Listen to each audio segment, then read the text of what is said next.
Baseball is back, and the first pitch is on Netflix. The New York Yankees, led by 7-time All-Star Aaron Judge, head to the San Francisco Bay to take on Rafael Devers' San Francisco Giants. This season kicks off with one exclusive opening night game. Watch MLB Opening Night, the New York Yankees versus the San Francisco Giants, live on Netflix. Wednesday, March 25th at 8 p.m. Eastern, 5 p.m. Pacific.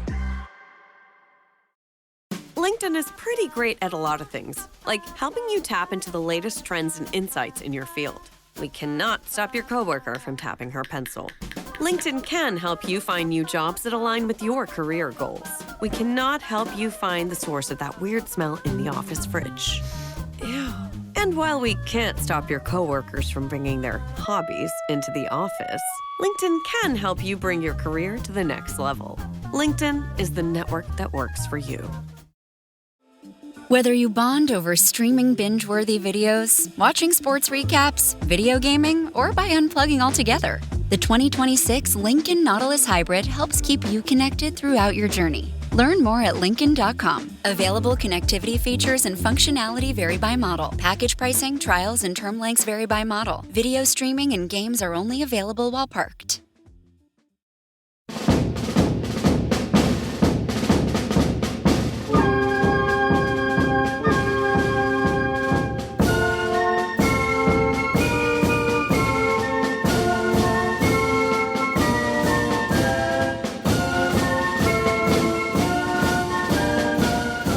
Hello and welcome to However the podcast for another episode of On This Week. It's Martin here, and as usual we are going to trawl through the archives and take a look at all of the good things and maybe some of the not so good things that happened in the history of Sunderland AFC on This Week in History.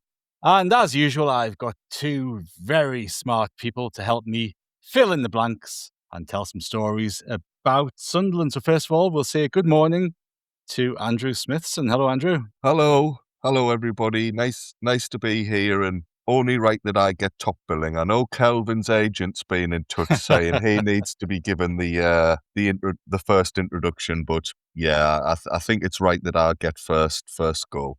Yes, Kelvin's demands were too much for the However the podcast budget stretch. We wanted an even bigger cushion to sit on, and we just couldn't stretch that. So unfortunately, Kelvin is relegated second place today, but we do have the pleasure of Kelvin's company. Good morning. Morning, Martin. Morning, Andrew. You'll be pleased to know that I've had to start using a smaller desk so that I can see over the top of it. Just chop the legs off, eh? Excellent. Well, Andrew, you left the listeners with something to ponder on at the end of last week's edition, didn't you? Yes, thanks, Martin.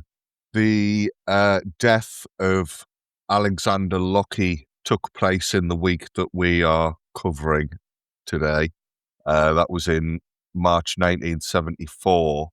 He'd made his debut for us in April 1937, and I asked which northeast town he was born in.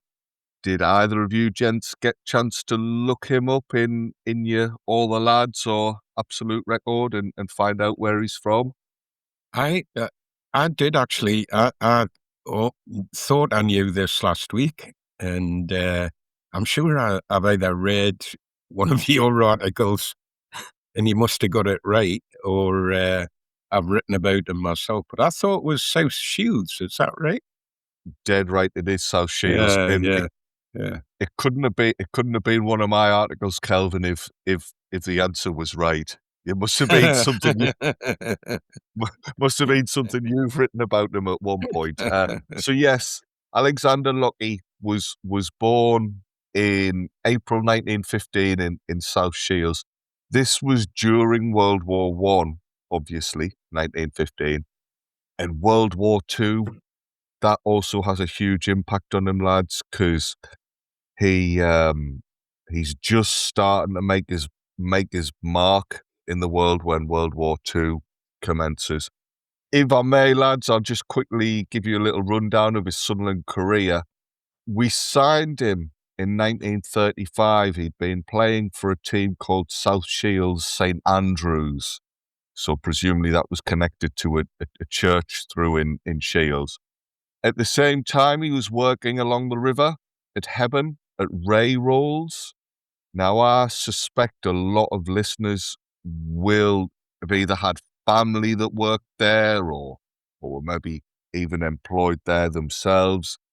I had a couple of family members who worked at Ray Rolls at a point, and I'm not even from Tyneside. I'm from Sunderland itself.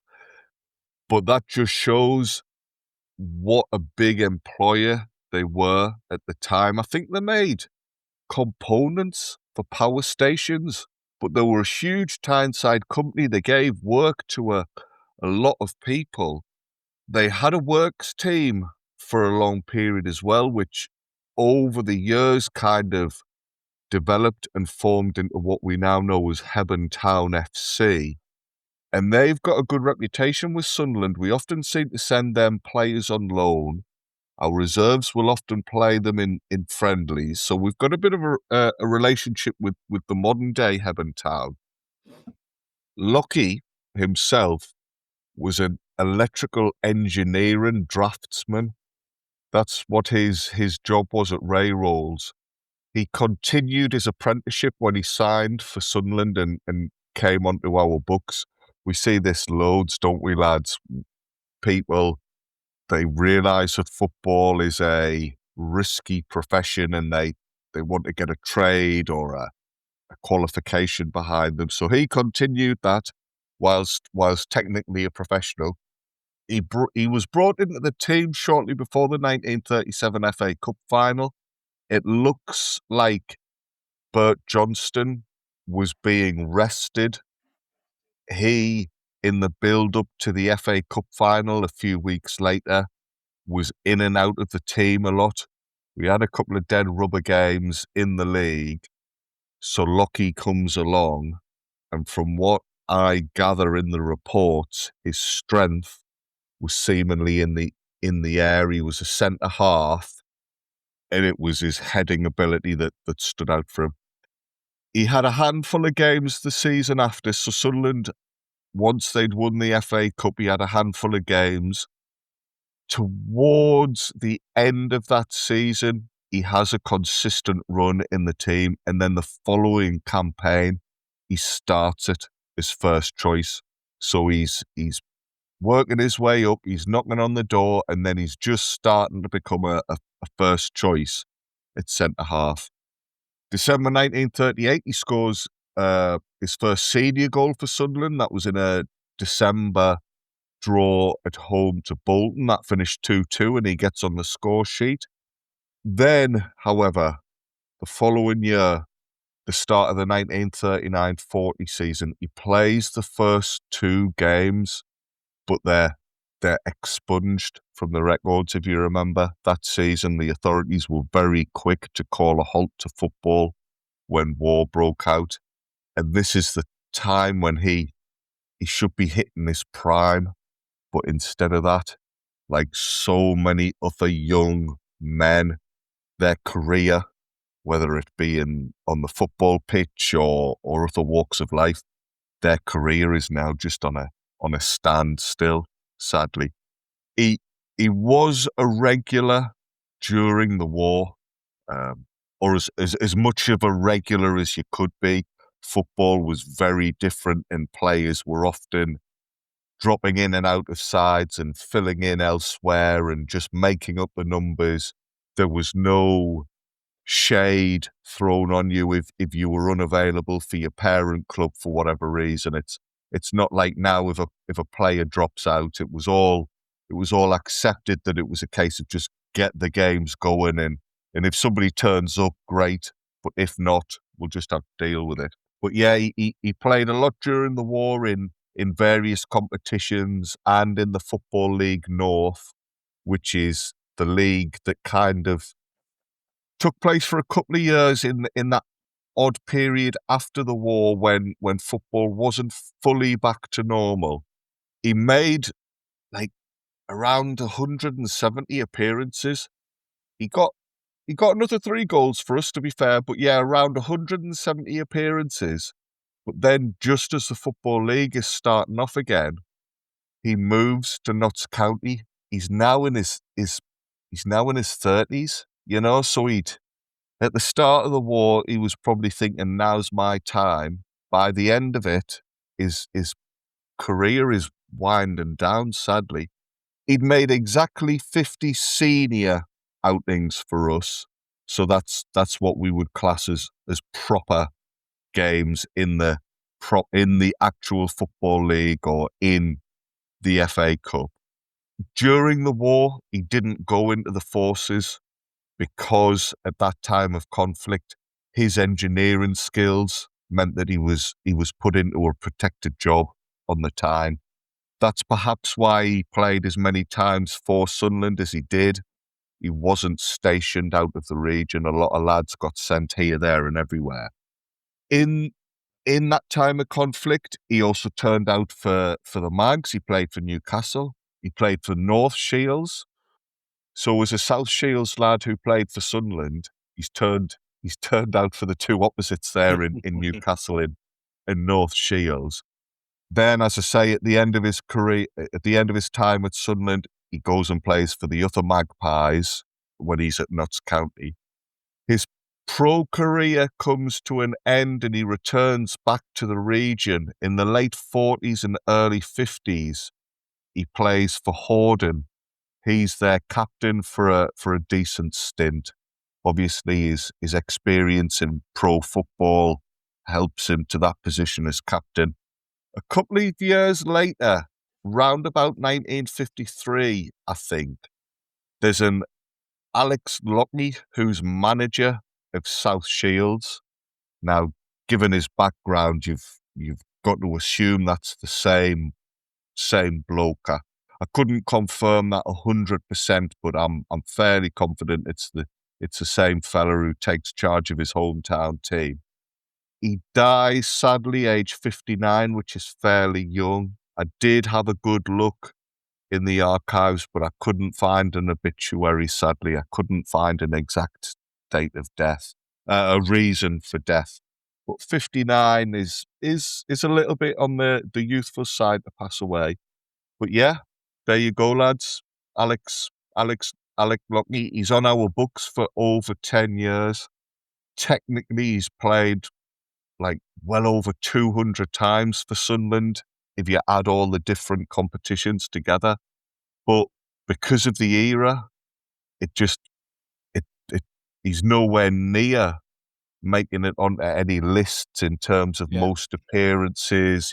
He's a long servant for the club, but doesn't really get recognised as such. So little tip of the hat to Alec Lockie there, a long-term employee of Sunderland AFC, a long-term player, but because of circumstances beyond his control, his career didn't necessarily go the way you would have expected it to. It was common. It's obviously a very common sort of story, isn't it, from those times where the war interrupted professional footballers' careers, and we saw some of them go on to play a lot longer than players of maybe 10 years later or 10 years previous did, because they were almost trying to make up for lost time in some respects, weren't they? Mm-hmm. But again, we keep coming back to this topic, don't we? It's such an interesting one, with everything that went on around that. But then you've got the war leagues and all that sort of stuff, with players turning out for different clubs and guesting for different clubs. We had Jackie Milburn turning out for Sunderland, didn't we, during the war? So you've got all these little other stories that tap into it, and it's a fascinating topic. So thank you for that, Andrew. Jackie Milburn might have turned out more often for Sunderland if he'd had his way. Well, another very famous Sunderland supporter. Absolutely. Again, what could have been, eh? It's nice of Newcastle to have a statue of a Sunderland supporter, though, isn't it? Yeah, it's good stuff. Good stuff. Right, we will start this episode on March the 23rd. 1912, Sunderland played Woolwich Arsenal at Roker Park. We got a 1-0 victory. Harry Lowe, who was a halfback by trade, but he went up front, he got the goal. And it was also Jimmy Gemmel's final appearance for Sunderland. Jimmy made 228 appearances and scored 46 goals in a 12-year spell with the club. 1968, Sunderland played a 1-1 draw with Coventry. and Malcolm Moore got the goal. And the interesting thing about this was that Malcolm became the first substitute to score a goal for Sunderland at Roker Park. 1976, obviously the 75-76 season was a very successful one. Sunderland won the second division championship.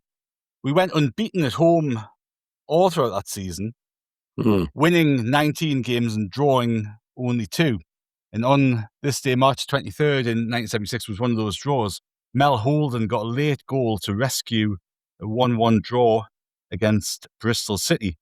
And I don't know if you can remember, Kelvin, who the other draw came against that season. I can, because it was Bristol Rovers. It was Bristol Rovers. Weird. Yeah. I don't think either of those teams was doing particularly well as well. There were odd games then, but I can remember that. Yeah, both 1-1 draws. Both Sunderland coming from behind to equalise as well. So who knows what was going on with the water down in Bristol that season, but they were the only 2 teams able to stop us. Wasn't Mel Holden's goal quite late in the 86 minutes, yeah. Yeah, wouldn't want to be leaving early for that one, I tell you. Oh, it's a whole different podcast, that, Kelvin. A whole different podcast. 1996. Here's another example, though. Sunderland played Oldham at Roker Park. We won 1-0 with the Martin Scott goal on 81 minutes. So, getting into the last 10 minutes of games, things can happen. And in the year 2000, Milton Tyson Nunez arrived at the club for a fee of 1.6 million. Peter Reid's star signing to provide a little bit of competition for Niall Quinn and Kevin Phillips. And I always remember him coming on the pitch at half time and shadow boxing around the Stadium of Light. He never saw much action, did he? Yeah, he was well named Tyson, wasn't he? His shadow boxing was very impressive. He had quite a good little repertoire of punches, and his jabs were pretty quick. But his work in the gym, I can always remember. I don't remember where I heard this. It was some of his teammates talking about his work in the gym and his prodigious leap. He used to do these box jumps, and some of the boxers were as tall as he was, Yeah, but he had this prodigious leap. And he liked a night out as well, Milton. I think he enjoyed a night out, and he liked to be on the dance floor. I think he had some nice moves on the dance floor. It's a shame that all the stories about him have nothing to do with football, really. Well, it was such a strange thing, wasn't it? But he, I think he was mistakenly signed, wasn't he? We thought we were signing somebody else, and we signed Milton Nunez. I was just going to say, I have this odd sort of memory of him because he's shadow boxing, and then he's the two named players who apparently were the players that it's either one or other of Adolfo Valencia or Eduardo Bennett who were meant to sign, and we ended up signing him. I think something to do with it was where did we get him, man, from? PAOK Salonika, wasn't it? Yes, that's right. That he came from, something to do with that club in Honduran. Players, some sort of confusion there. I can't imagine they were all 5'3", them 3 lads. Yes. Well, no, that was the interesting thing, because the lad Adolfo Valencia, who apparently was the player who we were trying to sign, a Colombian striker, was 6 foot. So who knows what was going on? Milton was maybe standing on one of them boxes that he jumped on. But there was 2 players. There was 2 players who apparently could have been the players that we tried to sign. And I think in an interview only about 10 years ago, Milton Nunez did admit that he was mistakenly signed, and he wasn't quite the player that Peter Reid intended to buy. Money well Well, exactly. It's the fact that Kelvin mentioned the club, the PAOK Salonika. That's the bit that intrigues me. At the time, there were rumours, wasn't there? It was pretty soon on into his career that people were saying, "Hey, we signed the wrong lad here," almost like a joke. Yeah. And it was a bit of a old wives' tale. And yeah, as you say, Martin, in later years, it was actually confirmed that this was an error and we bought the wrong player. I think it went to court. We got away with it in the end, and we took it to court because it turned out that the player the club we signed him from didn't actually own him. There was some sort of there was some sort of third party ownership just to add another layer of mystery. But the thing that gets me the most and confuses me, the world was a very different time then in terms of communications and what have you. I could understand Sunderland maybe signing a player direct from Honduras and there being a case of mistaken identity. But as Kelvin says, Nunez was based in Europe. He was playing in Greece. Yeah. Now, that's the bit that gets me, because surely we could have sent a person over to physically look at this lad and check him out and scout him. You know, it wasn't just a punt. Like, we've seen a bit of video footage from like this mystical land that nobody has any contacts in. I think if you're playing in Greece, you should be able to get a bit more intel on him. And the lad who we allegedly would try and sign was also at Salonika that season, which kind of makes sense to some extent. But Okay. This lad's a 30-year-old Colombian international striker who's 6 foot, and Milton Nunez was, 3'2" or something. And, you know, this lad has played for Bayern Munich, he played for Atletico Madrid. He was a really good seasoned international. He pretty much got 1 and 2 for Colombia, the strike rate, you know. So, you know, you're talking about a completely different type of player, completely different experience, completely different in terms of height. And it was just a baffling thing. I wonder who first realised at the club, oh shit, we've got the wrong fella here. Who's that? That's not the person I told you to sign. Me dad always tells me, if it sounds too good to be true, it usually is. So yeah, when Sunderland contacted them and inquired about a price for the type of profile player you've just given there, Martin, and were quoted as like, I don't know, was it 1.6 million or something? 1.6 million, yeah. They obviously went, oh wow, we've not only is he a great player with a great CV, we're going to get it for an absolute steal. At that point, they should have gone, oh yeah, this doesn't something's not quite right. Yeah. It wasn't as if Nunez was a young kid either. He was 28. Yeah.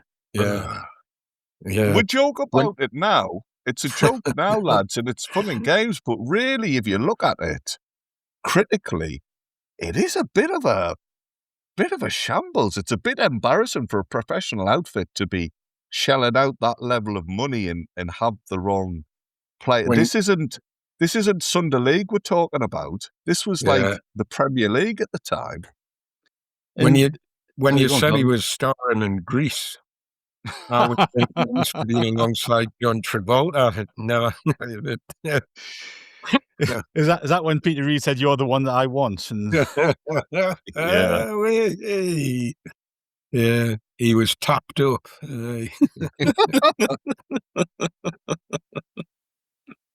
Yeah, there wasn't much summer loving, was there, after he signed in the spring? Two summer appearances later, that was the end of Milton Nunez. And you're right, Andrew, in terms of that, the importance of it, because Peter Reid tried for so long to find a replacement for Niall Quinn, find a stand-in for Niall Quinn. And was it the following year he signed Lasland? And he didn't work out. And you look at the profile of the player who we were evidently supposed to sign, and that would have been a replacement for Niall Quinn, a 6 foot centre forward who could score goals. He sounds like a replacement for Quinn rather than or somebody who could stand in for Quinn. Mm-hmm. And you kind of wonder how Peter Reid's time subsequently goes in the couple of seasons after that. If you had a good, reliable striker who would come in, put some pressure on Quinn Phillips, come in for them if they were injured or suspended. And because we didn't have that, did we? We always had to revert back to Quinn and Phillips, or certainly to Quinn, even though you're wheeling them out on one leg on occasion. Well, there was something was wrong with Reid's scouting with his recruitment team. I don't know who was responsible for all that, but not just in relation to Nunez, but when he bought Tory Andrea Flo as a replacement for Niall Quinn, and anybody who would watch that lad play in Scotland, and I had seen him play, could have told you that there is absolutely no way is Tory Andrea Flo a Niall Quinn replacement. He didn't play football like that. So whoever it was that put him on to Flo, it might have been the same person that put him on to Milton Nunez. Flo was later, wasn't he? But oh dear me, something wasn't right. Yeah, but you're right, because the very different things, aren't they? So Flo was somebody who played in top flight in England. Everyone knew what sort of player Flo was. You didn't need a scouting network to tell him that is not a big, strong centre forward who's going to dominate in the air and hold the ball with his back to goal. But throughout Reid's time, you can rattle off names of players he signed from abroad who didn't make an impact but cost a lot of money. Like Nicholas Medina, was he 3.5 million? Reid didn't give him a look in. I think he made a couple of FA Cup appearances under Howie Wilkinson. That was that. You had people like Tom Peters, Carson Fredgard, people like that who all came in for decent money, and Reid took one look at them and didn't fancy them, and as he was prone to do, ostracised them and never saw the light of day. You make a really good point there, Martin. His transfer record was so hit and miss, because when it worked, it was amazing. Some of the bargains he got, particularly in the British market, early doors, were phenomenal. But in terms of overseas players, I can only really think of Arca that worked. Sorensen, you could certainly chuck into that. But in terms of recruiting people who'd never played in Britain before, his record wasn't too good, was it? And just going back to Flo in particular, by this point he had completely lost his Midas touch in terms of transfer dealings. Didn't it later come out, it might have been in Bob Murray's book, that not only was Flo not the right type of profile to slot into the Quinn role, I think it was also fairly well known at Rangers that Flo had injury issues and his legs were starting to go. I can't remember what age he was, but he wasn't even 100% fit. So Rangers, again, this is this thing when Sunderland are on the phone, the selling club can't believe their luck. Rangers were over the moon that somebody was coming along to take a problem off their hands for decent money. So you don't want to make accusations. You like to think that when Sunderland looked after a player, bought a player, it was in good faith and that the club had done their due diligence. But yeah, there was a few stories where you're left scratching your head and thinking, have we, put it this way, when Sunderland sign a player these days, they've been scouted within an inch of their life, and the club will have spoken to their club, their agent, their next door neighbour, their blooming PE teacher to get like an idea of what they're like, and are they up to the job physically and mentally. Back in the day, that just mustn't have been happening. And even though you've still got that depth of research and digging into players and all that sort of stuff, still make mistakes, can't you? So Aye. it's not an exact science. And, to be fair, it must have been a lot harder in those days without, certainly if you go back, before the times of wide internet access and players' highlights reels on YouTube and all that sort of stuff. It was very much, you fly out here and have a look at this player, that player, and all that sort of stuff. And it was a very difficult thing to get right, I think, on a lot of occasions. But it's, yes, Milton Nunez is certainly one that we got wrong. We'll take a very short break there, and we'll be back soon. Instagram teen accounts have automatic protections for what teens see and who can contact them, plus time management tools. And Instagram will continue adding built-in safety features to help create age-appropriate experiences. Learn more about teen accounts and Instagram's ongoing work to protect teens online at instagram.com/teen accounts. CRM was supposed to improve customer relationships. Instead, it's shorthand for Customer Rage Machine. Your CRM can't explain why a customer's package took 5 detours? Reboot your inner peace and scream into a pillow. It's okay. On the ServiceNow AI platform, CRM stands for something better. AI agents don't just track issues, they resolve them, transforming the entire customer experience. So breathe in and breathe out.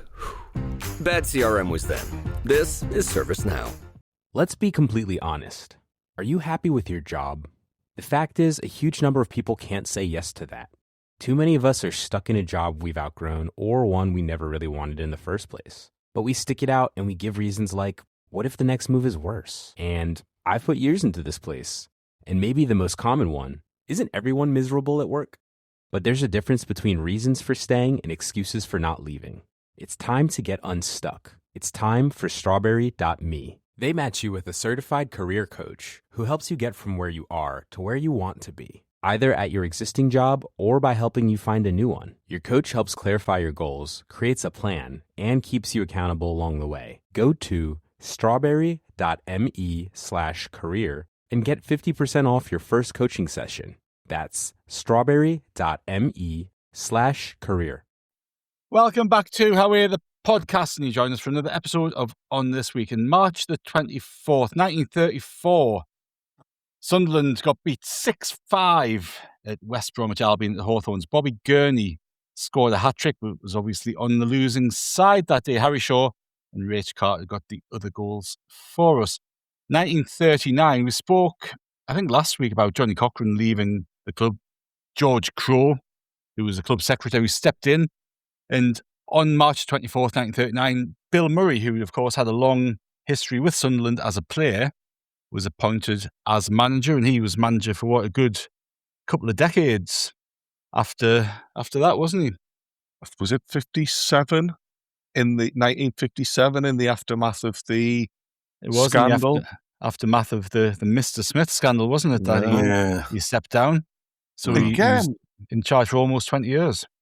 Yeah, again, another one whose managerial career this time was hugely impacted by the war. He's coming in thinking, oh, wow, I'm taking over from Cochrane, and Sunderland have had this great decade. Within a few months, he's now in charge of a club who can't play games and are scrabbling around for money just to keep the lights on because there's no gate receipts. It becomes a different job then. He was as much as a CEO or something, just trying to keep things ticking over. But obviously football was a second thought compared to the serious stuff that was going on in the world at the time. But yeah, Murray is another one who ended up in this tricky position, and his career didn't go the way he was expecting it to. Oh, but if you look at that period, and again, it's a really interesting one to dig into, but you've got him coming in there, taking over a team that's won the league, won the FA Cup, but all these players who were, right at the top of their powers, the peak of their powers, ready to kick on and go up to another level potentially, and then it's taken out of the equation for six seasons pretty much, isn't it? So it's a whole different, it's a whole different job for him and the players that we had at the time, and you could argue quite rightly probably that it's never been as good since in terms of the obviously achievements that the Yeah. team managed. Yeah. 1962, Sunderland played a game against Huddersfield Town at Roker Park. We won 3-1. Brian Clough scored a hat-trick. And in 1985, Kelvin, the League Cup final. We talked last week about Sunderland travelling to Carrow Road, playing a league game against Norwich City and winning pretty comprehensively. 7 days later or so, we go to Wembley without the suspended Sean Elliott, and we end up scoring an own goal, missing a penalty, and it wasn't the best of outcomes. Everyone must have been so confident in winning that game. I've always said this. Well, I don't know about confidence at the time because we definitely hadn't been playing well, but having beaten Norwich the week before, it certainly was a fill-up. There was, I'll tell you, the team didn't turn up, but I'll tell you who did turn up on that day was the fans. We were absolutely tremendous that day. The noise, the atmosphere. It was I think it was the last Wembley final where, people, the masses were able to stand for that game. I'm sure it was the noise that was generated, and the atmosphere was great as well. There were Sunderland fans in the Norwich end, but there wasn't any bother or anything like that. It was just all pretty good crack. But it was great until the game started, and we just didn't turn up. I always remember a funny story from Gordon Chisholm, a lad whose pithy humour I really liked about this game. He's credited with the own goal, and he once said after, look, I don't know how long afterwards, but he's credited with saying, I always wanted to see my name up in lights at Wembley, and and there it was, Chisholm, OG. Oh, God, but Chris Turner played well that day. I always say the team never turned up, but Chris Turner actually, he played really well that day. It was a tough loss, that one. A tough loss. I bet. 19. Sorry. Oh, sorry, Martin. Sorry. I was just going to ask Kelvin, did the penalty miss that often gets overlooked? Did that change the mood and you've gone from suddenly, oh hey, we've got a chance, and then we don't take it? Did that impact the rhythm of the game at all, or was it already like that? Was it already going that way? Norwich actually stifled the game. If you ever watch that game, I haven't been able. I've never watched it through since, but I've watched highlights, and my memory of that is Norwich stifled the game. They had some canny players, and once they got that goal, they changed their tactics. It was I'm trying to remember who their manager was now. I've lost. He was Ken Brown. He was a sharp operator, Brown. He changed the, you could see that they went from trying to win the game and flooding our defence, to he just made some tactical changes after they scored. It was like he settled. I'm not saying that he literally drove the bus on and parked it in front of the goal, but and we just didn't have the wit or the wisdom to break it down. I have to say, I know I've already said it, but the fans that day were amazing. We were with the team from start to finish. It was a great occasion. I think we made it a great occasion in that regard, because it wasn't a great game. No, the penalty was disappointing, but I don't know that it particularly changed the pattern of the game. You look at how close together though the own goal was and the penalty miss. Talking about the own goal happening a minute after half time, then us missing the penalty 2 minutes later. So it's you've got an awful lot of things happening in close succession. Then if that goes back to 1-1, the momentum shifts. The patterns of play for that second half haven't been established. There hasn't been time to establish them. And the momentum probably shifts quite dramatically.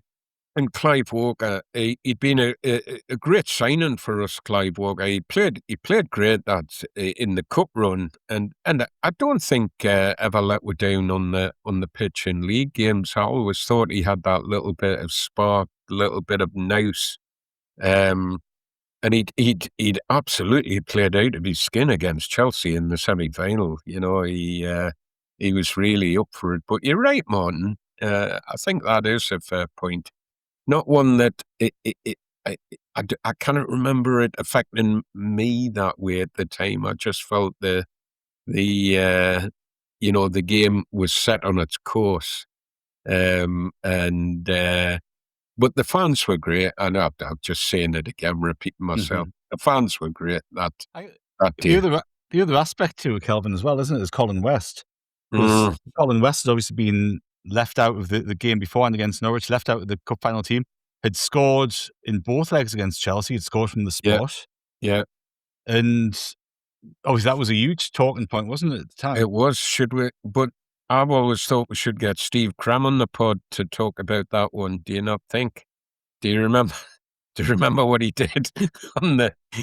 I saw this afterwards, obviously. You remember he was one of the commentators on the co-commentators or guests in the studio, and when the team was announced, he apparently got up and walked out the room. You know, he was like furious that West wasn't playing. You know, I credit him with that for sure. He was.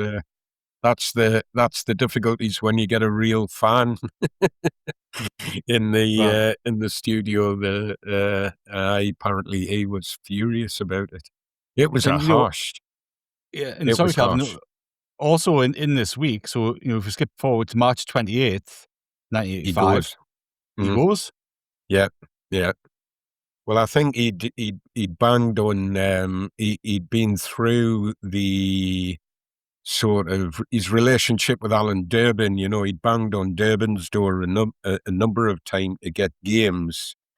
He felt like he'd come in and saved the day the season before with goals. And it was almost like new manager and he has to start again, you know. Yeah. He was Marmite, Westy, for a young, I always liked the young lads, but, and he did score crucial goals. And I would have played him in that final, but he was a bit of a Marmite player. He wasn't, absolutely popular with all the fan base. And for a young lad, remember, it's still a young player. He used to have some difficult moments on the pitch. You know, his inconsistency at times was probably his downfall. But you could say that about a lot of young players, couldn't you? Well, they need time and they need nurturing, and comes with the territory, doesn't it? For most young players, you're never going to have that consistency at that age. But what might have been, eh? What might have been? It was a long journey home. I bet, yeah. I can imagine very quickly, because I've already stopped Martin proceeding once, so I know I'm on thin ice here. Behind the scenes at the club was a mess in the build-up to that final. It wasn't just Colin West. There was stories about problems with ticket allocations for players and bonus payments. So what should have been a really positive day was a bit of a problem, actually, and we saw the way the team responded afterwards. They just sank like a stone in the league. So again, this might be another pod for another day where we do a deep dive behind the scenes. And all was not right at the club. In terms of the fans, though, Kelvin, and you speak there about how brilliant the Sunderland support was. I believe this was the last time Sunderland played in front of a crowd of 100,000. I don't think in later years Wembley holds quite as many fans. Yeah. I would love to know how many of that 100,000 were Sunderland fans, because without meaning to be rude to Norwich, you don't think of them as being particularly well supported in terms of numbers. I'd imagine there's a lot of Sunderland fans who've kind of begged, borrowed, and stolen and ended up with tickets in neutral areas, in with the Norwich fans, like you suggested, Kelvin. I reckon there was probably a strong majority were red and white on that day in the ground. So yeah, it speaks volumes to Sunderland's support. Things are not right at the club. Results aren't particularly good, and yet you can always rely on the fans to turn up and give it their best. Well, they did that day. Yeah. Very good. 1993. Now, this is another one in the column for stay till the end, because Sunderland beat Derby 1-0 at Roker Park with Sean Cunnington getting goal on 87 minutes. And 2012, Sunderland beat QPR 3-1. Nicholas Bentner, James McLean, and Stefan Sessegnon got the goals for us. A former Sunderland striker was sent off for QPR, and 2 former Sunderland players lined up in QPR's defence. Any ideas about 2012. identities? 2012. Kelvin, do you reckon the striker was Cisse? Could that work timeline-wise? Jibril Cisse? Could be. Good show. Martin's not giving anything away there. Like his face isn't. His face Martin's didn't got his flicker once. poker face on. That's right. Yeah. Was it Cisse? It was Jibril Cisse, that's right. Now, I've got no recollection of this whatsoever, I have to tell you, when I sifted through the archives and found this one. What about two former Sunderland players in defence? Ferdinand? Anton Ferdinand is one of them, yeah. Was, I've lost his name. I can see his face. I'll give you a clue. He's been on the podcast this season previewing a game with Chris. Oh, wow. Oh. So who have we played? Nedum Manua? Yeah. Oh, man. Yeah, that's the boy. There you go. Nedum Manua and Anton Ferdinand at the back for QPR. Now, also on March the 24th, 1990, Sunderland versus West Ham United, or Kelvin, should we say Kieron Brady versus West Ham United? Oh, what a game this was, man. What a game this was, lads. What a performance. I tell you, it was a great game, this, in its own right, but it's often remembered as the Kieron Brady game, isn't it?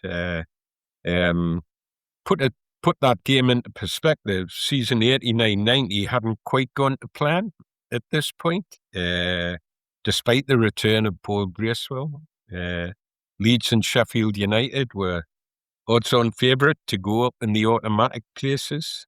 Newcastle, Blackburn, Swindon were making the run-in in the playoff positions at this point. And Sunderland were hovering just below the playoff positions in a group of about 4 or 5, arguably, that could lay claim to the last spot. But it was 11 games to go, and it was getting close to shit or bust, if you don't mind me saying. It was something needed to make a move. We were in 10th position going into the game, and West Ham were just above us in the table. But they were on a great run. They were undefeated in 9 games. And in the last game, prior to coming to play us, they defeated Sheffield United 5-0 at Upton Park. That absolutely walloped them. And it was interesting, that 5-0 score, because that's how many they beat us by at Upton Park earlier in the season as well, 5-0. But West Ham, they were on a cracking run, and Billy Bonds had come in, taken over as manager, and had them really ticking. He'd spent 21 years there as a player, and a real legend to the West Ham fans, but then came in and was now doing the business in the dugout. Our form coming in that game wasn't great, you know. We'd only won twice in 12 games. And we'd just been to Leeds in the middle of the week, albeit Leeds were top of the league, and lost 1-0. And Dennis Smith, he made some changes for the West Ham game from the Leeds team. I think there was a bit of credit in that. I remember reading and thinking at the time that there was a little bit of credit in that Leeds performance. They were often sweeping teams away. It was Howard Wilkinson's lead. It wasn't. That was at Roker Park. It was a midweek game, wasn't it? And Yeah, they brought a yeah. load of fans up. And it was Leeds were, as far as I can remember, they were walking away with the league, weren't they? They were by far the best team. Yeah. And we Yeah. put a really good display in that game. And we were pretty unlucky not to get something out of it. I think they scored midway through the first half, didn't they? And It was Big Mel Sterling, wasn't it? Yeah. Who scored their goal. He was a good player. They were full. He'd spent some money, Wilkinson, hadn't he? And he had a squad of known players, Leeds. They were a force to be reckoned with. But you're right, Martin. We could have gotten something out of that game. But in relation to this West Ham game, what I remember is Brady didn't play in the Leeds game. He played the week before at Bournemouth, I think it was, and hadn't quite done, he hadn't really quite shown. He's a young lad. He's 18 years old.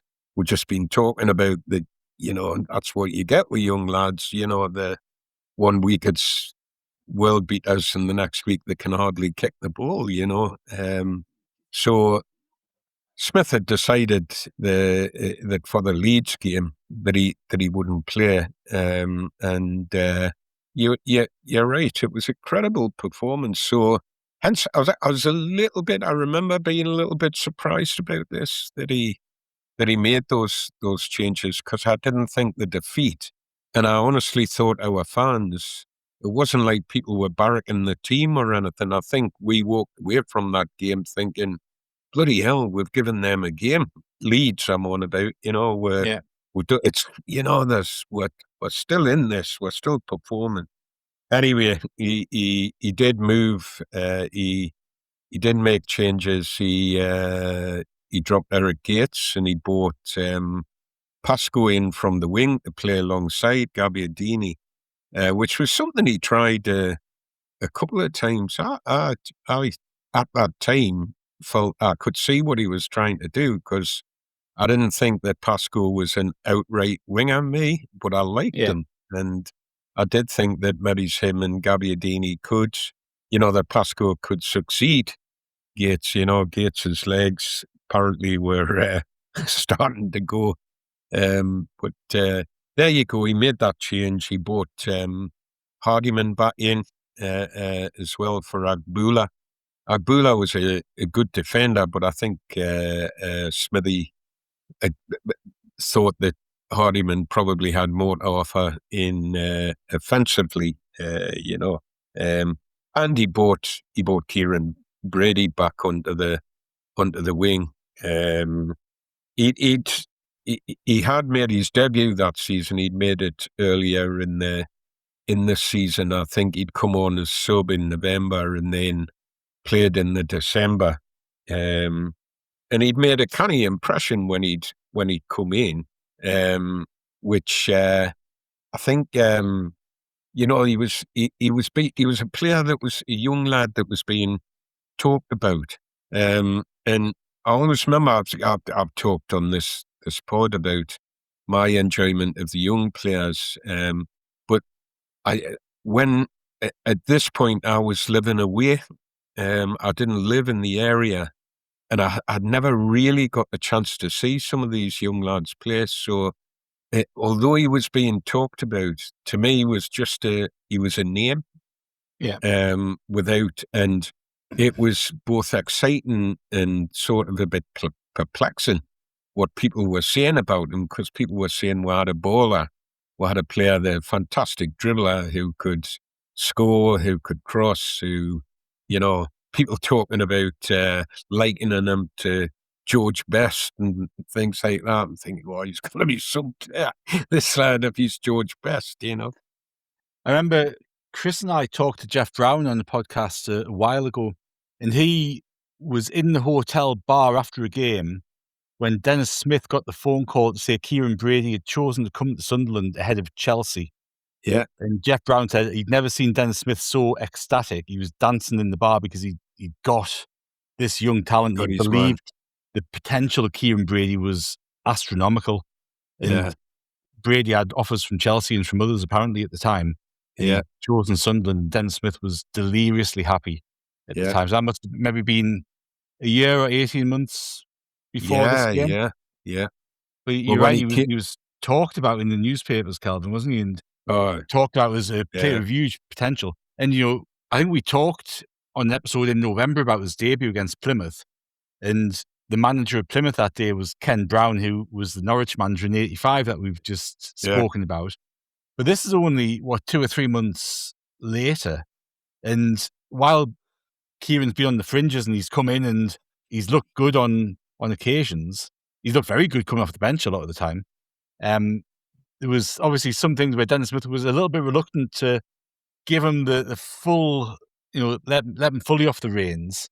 Yeah. And, there was that, he kind of wanted to, and it was almost because of this run that we've been on, I think he kind of felt he needed to chuck a wild card into a game like this, because I think West Ham had just come down, hadn't they, the season before? They'd been in the top flight the year before. And it was a big game and a hugely important game in terms of trying to get into the playoffs. Well, I think it was a crucial point in the season. It was, what did I say earlier, shit or bust, where I think Smithy probably realised if we don't start picking wins up, I think draws weren't the problem. I think it was wins. If we don't start picking wins up, the season's a goner. And I've got to be honest and say that season, there were games where I thought, wow, that was great, and we're playing really well. And we've got something here. I mean, obviously we had Gabbiadini, Gates. I always thought Colin Pascoe was a good player. I thought with defence we had some handy defenders, Bracewell in the midfield. I was, Armstrong. These were good bloody laddies, that and at times we would play really well. I've said this before.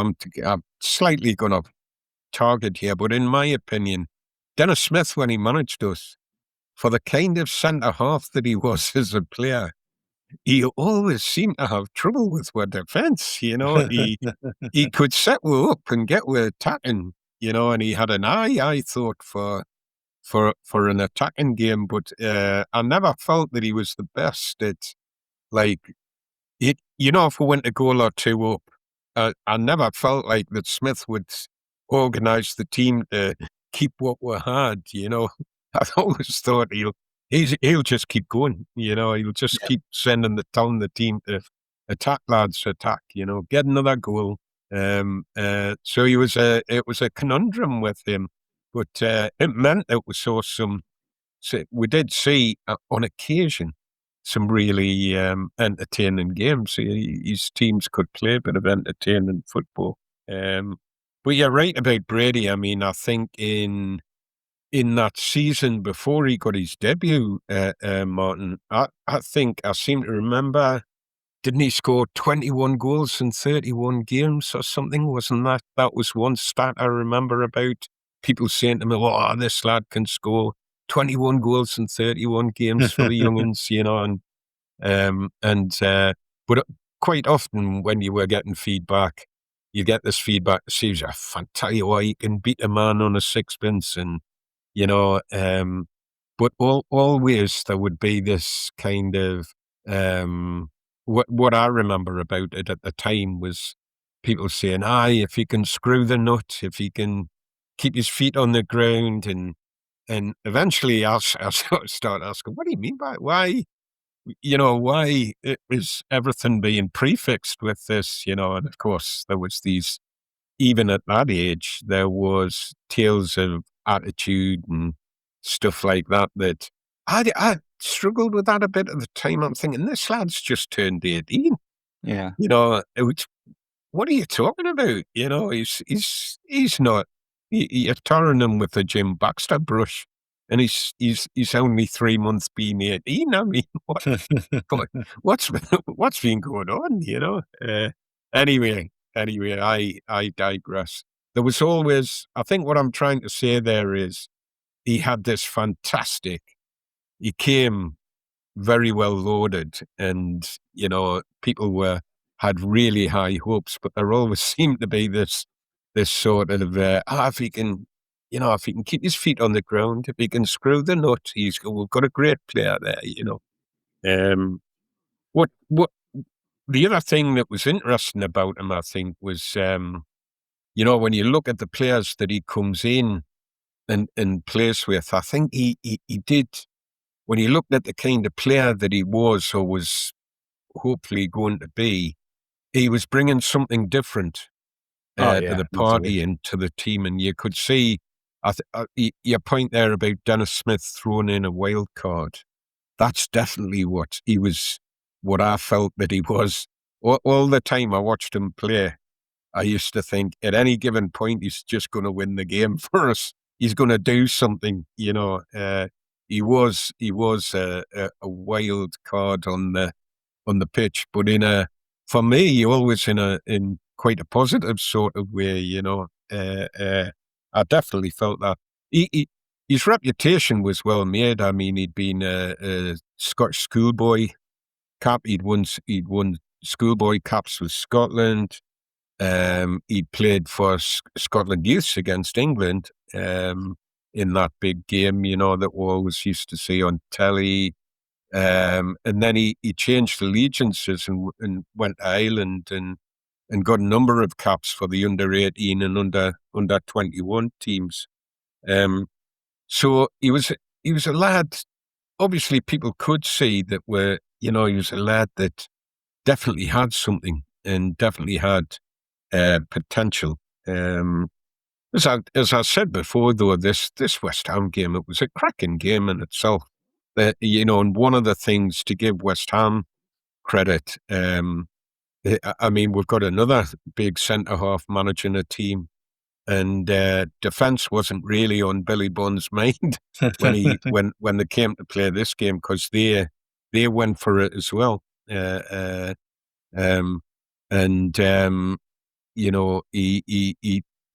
West Ham definitely played their part in this game. They came to win the game, I think.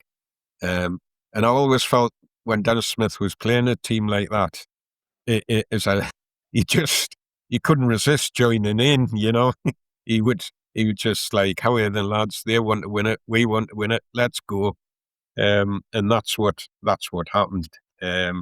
We twice came from behind to take a 2-goal lead, but ended up biting one nails with finger ends at the finish, because West Ham they scored a third, and it was a bit touch and go for the last 10 minutes. But it would go down as Kieron Brady's best game for Sunderland, and having witnessed his performance in the flesh, I would say that you were coming away from that game, if you'd never seen him play before, you were coming away from that game thinking, if we witnessed the start of a great player's career watching that game. Jeff Story, he described Brady after the game as outstanding, but he did. He too prophetically went on to say, "He's enormous potential if it can be realised," was what he said. The facts are, we won the game 4-3. And Brady he played a part in every goal that Sunderland scored that day. On 24 minutes, having already served notice that he was in the Vettel, he'd already had a couple of runs, and that fullback that was marking him, what was his name? George Parris. George Parris, yeah. Parris, yeah. He had a hell of an afternoon with him. I think he must have been sick of the sight of him, because even before the Sunderland's first goal lead, Brady had been careering down his wing there. You can actually see the highlights of this game. There's some pretty good highlights of this game. If you go into your search engine for anybody that's interesting. But anyway, on 24 minutes, he reacts brilliantly to a Gabbiadini flick in the box, and it's like an overhead scissors kick. He just reacts and puts this overhead scissors kick in at the post, and Big McCluskey and the West Ham goalie hardly moves because it's just a cracking instinctive goal to draw a level. And on 60 minutes, he creates the penalty that Paul Hardiman dispatched in style. He went on a run. He wasn't really. He was on the left-hand side of the field, but probably more towards the centre of the field than his wing. And he just goes on this run, leaves 3 defenders in his wake, and charges into the box and gets taken out in the box for a stonewall penalty. And Hardiman dispatches it. 9 minutes later, he beats his marker and supplies an inch-perfect cross for Gary Owers to come racing in at the far post. And Owers hits that ball with some force. Great finish, isn't it?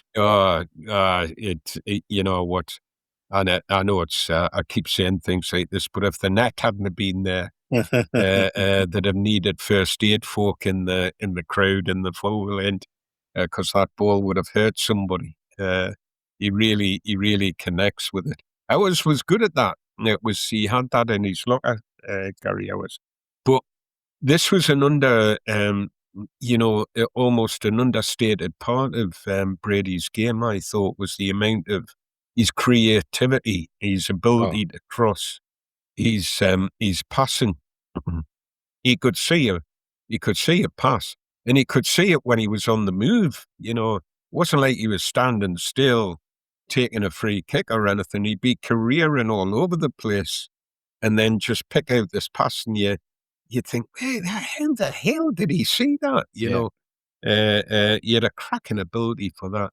I think the shame is back then, and I mean, it's not really all that long ago, is it? Really, when you think about it, it doesn't seem that long ago. It doesn't seem that long ago, Martin, for sure.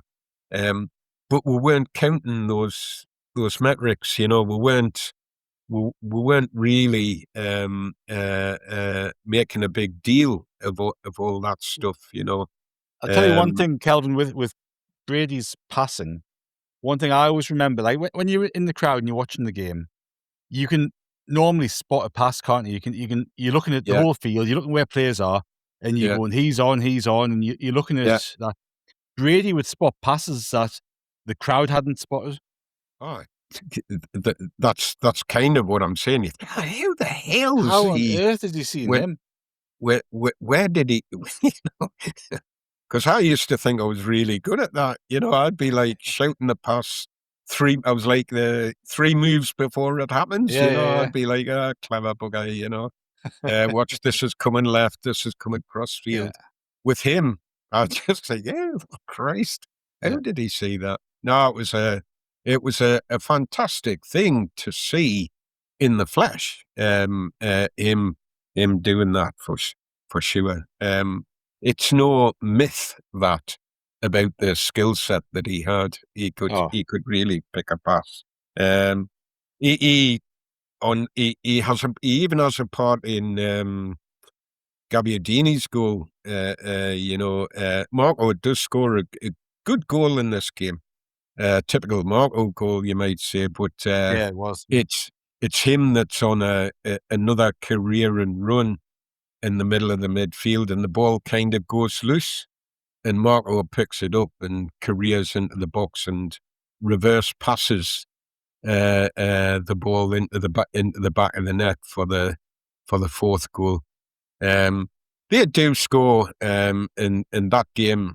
You know, it was a bit nail biting for the last 10 minutes, but win the game 4-3.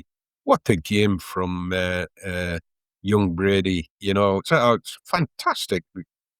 Sort of, I think of all the games that I've seen over the years, and all the, all the great players and the great young players that I've seen.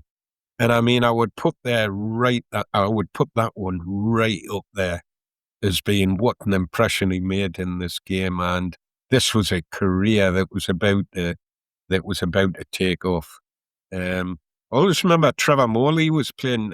West Ham had some handy lads playing for them at the time. Liam Brady, the great Liam Brady. I always thought he was a fantastic player. Mate. Liam Brady came on for the last 20 minutes, and he was part of. He almost turned that game West Ham's way. Liam Brady, when he came on, he did 20 minutes worth. Which and obviously a namesake, an Irish player, and he's got his eye on Brady. And Trevor Morley played in that game as well, and he had stuff to say. Liam Brady, he described Kieron as Sunderland's latest gem, was what he said, and one for the future if he can keep his feet firmly on the ground. So even having watched that, now I think Brady probably knew something about what was happening within, because of his Irish connections, But Ian Russer, the Northeastern reporter, he was fulsome in praise of the younger Brady in this game. He wrote, "We've just witnessed the most entertaining game at Roker Park in months, and we may have witnessed the birth of a true star. Brady stole the show." That was what he said. And Trevor Morley just he waxed lyric. He said he was outstanding on that performance. He doesn't suffer from comparisons to Liam. So they were, thankfully not comparing him to George Best, but certainly I could see where the comparisons with Liam Brady. I could see why people were saying that about him. Fantastic game. He did play a part. He played 2 games. He had 3 games in succession where he was in the team.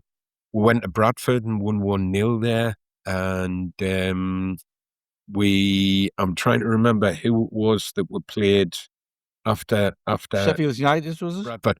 Sheffield United, of course. Bramall Lane, yeah. Yeah, and I mean Sheffield would, they were right in the mix, right in the running. I think they were second at the time. We beat them 3-1, and he played really well in that game as well. So he had a run. He held his form because earlier in the season he'd been a bit in and out. He held his form for them 3 games, but then it kind of went again. Smithy, what you said about Smith earlier was he was, I think did he trust him? To be fair, you didn't see Brady tracking back much or anything like that. He wasn't that kind of player.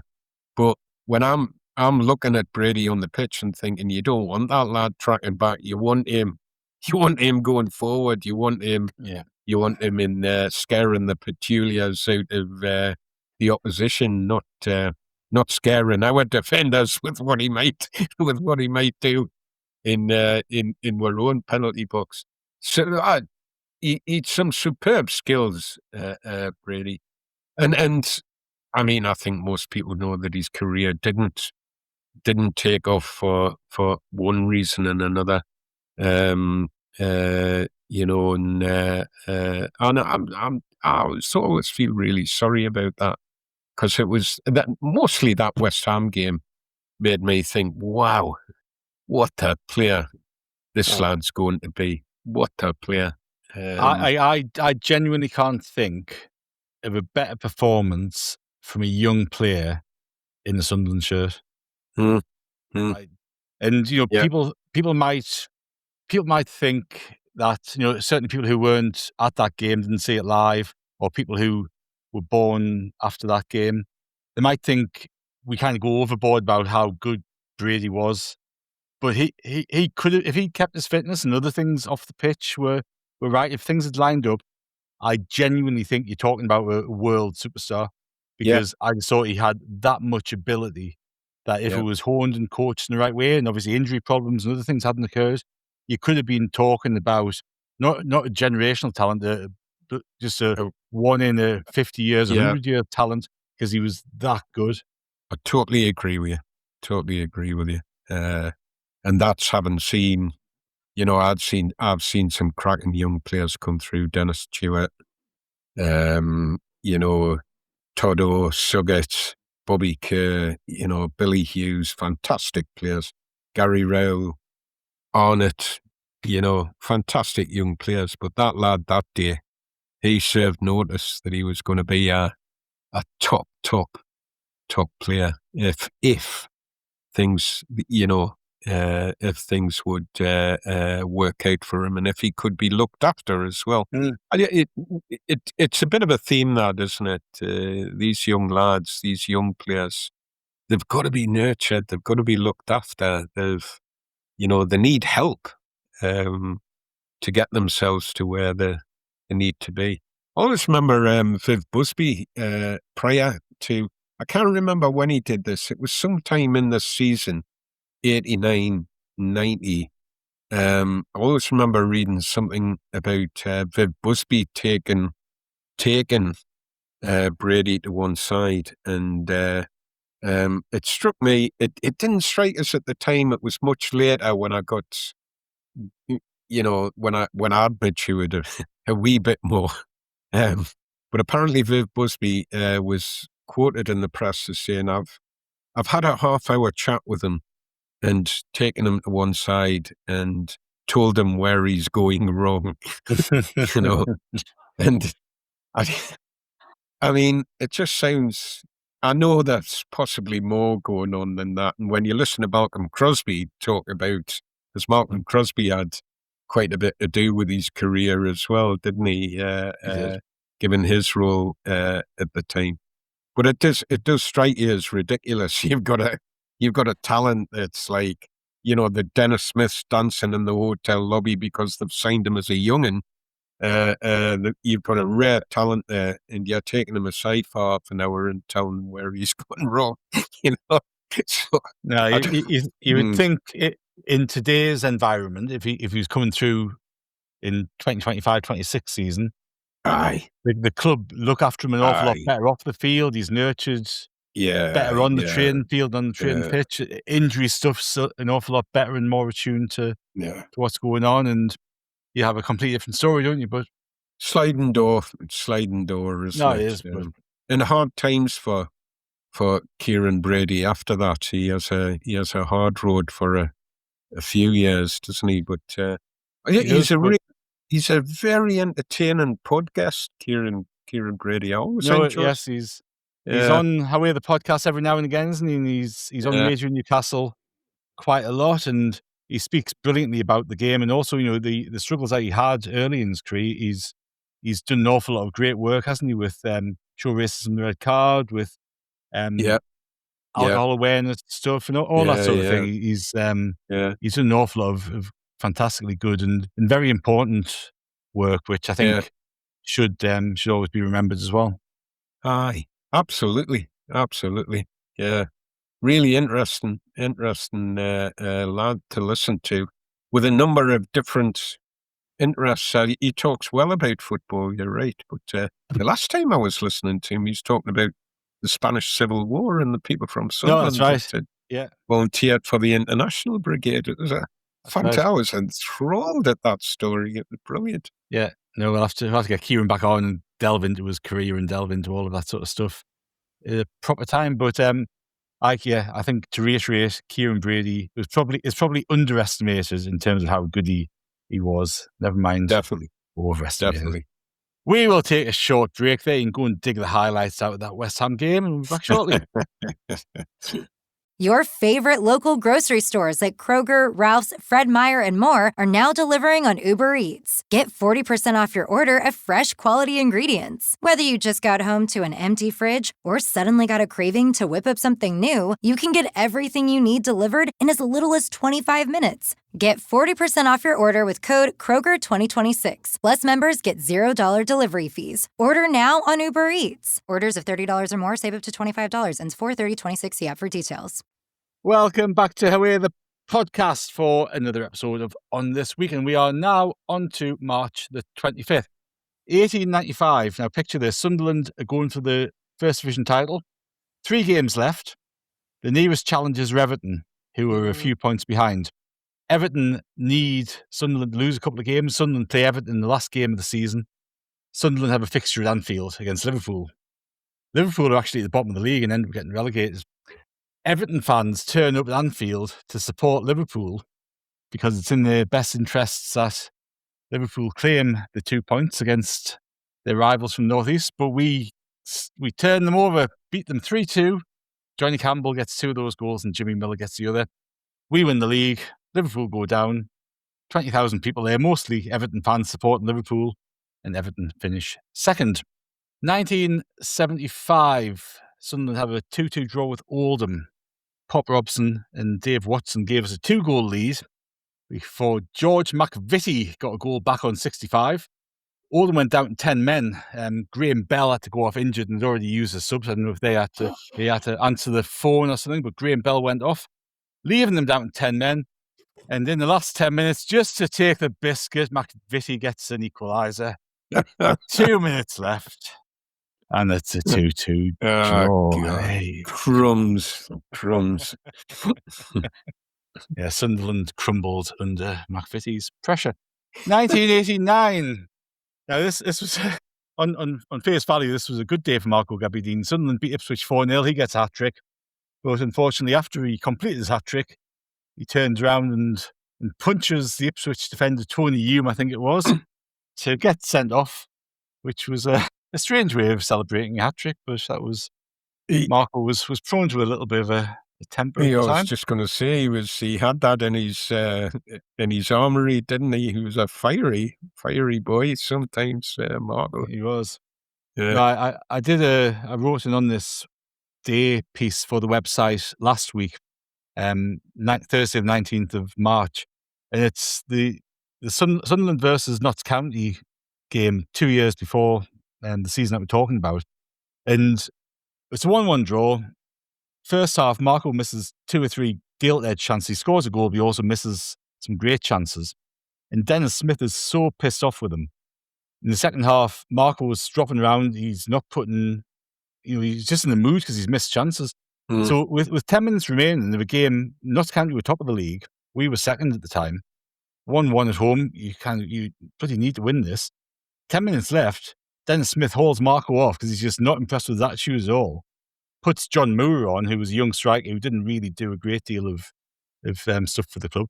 Marco goes off, boots the tunnel, storms off into the dressing room, and Dennis Smith's highly critical of his attitude and his temperament after the game because he's just he thinks he's let the side down, which is interesting. Yeah, he settled down as he got a little bit older, but he had a really...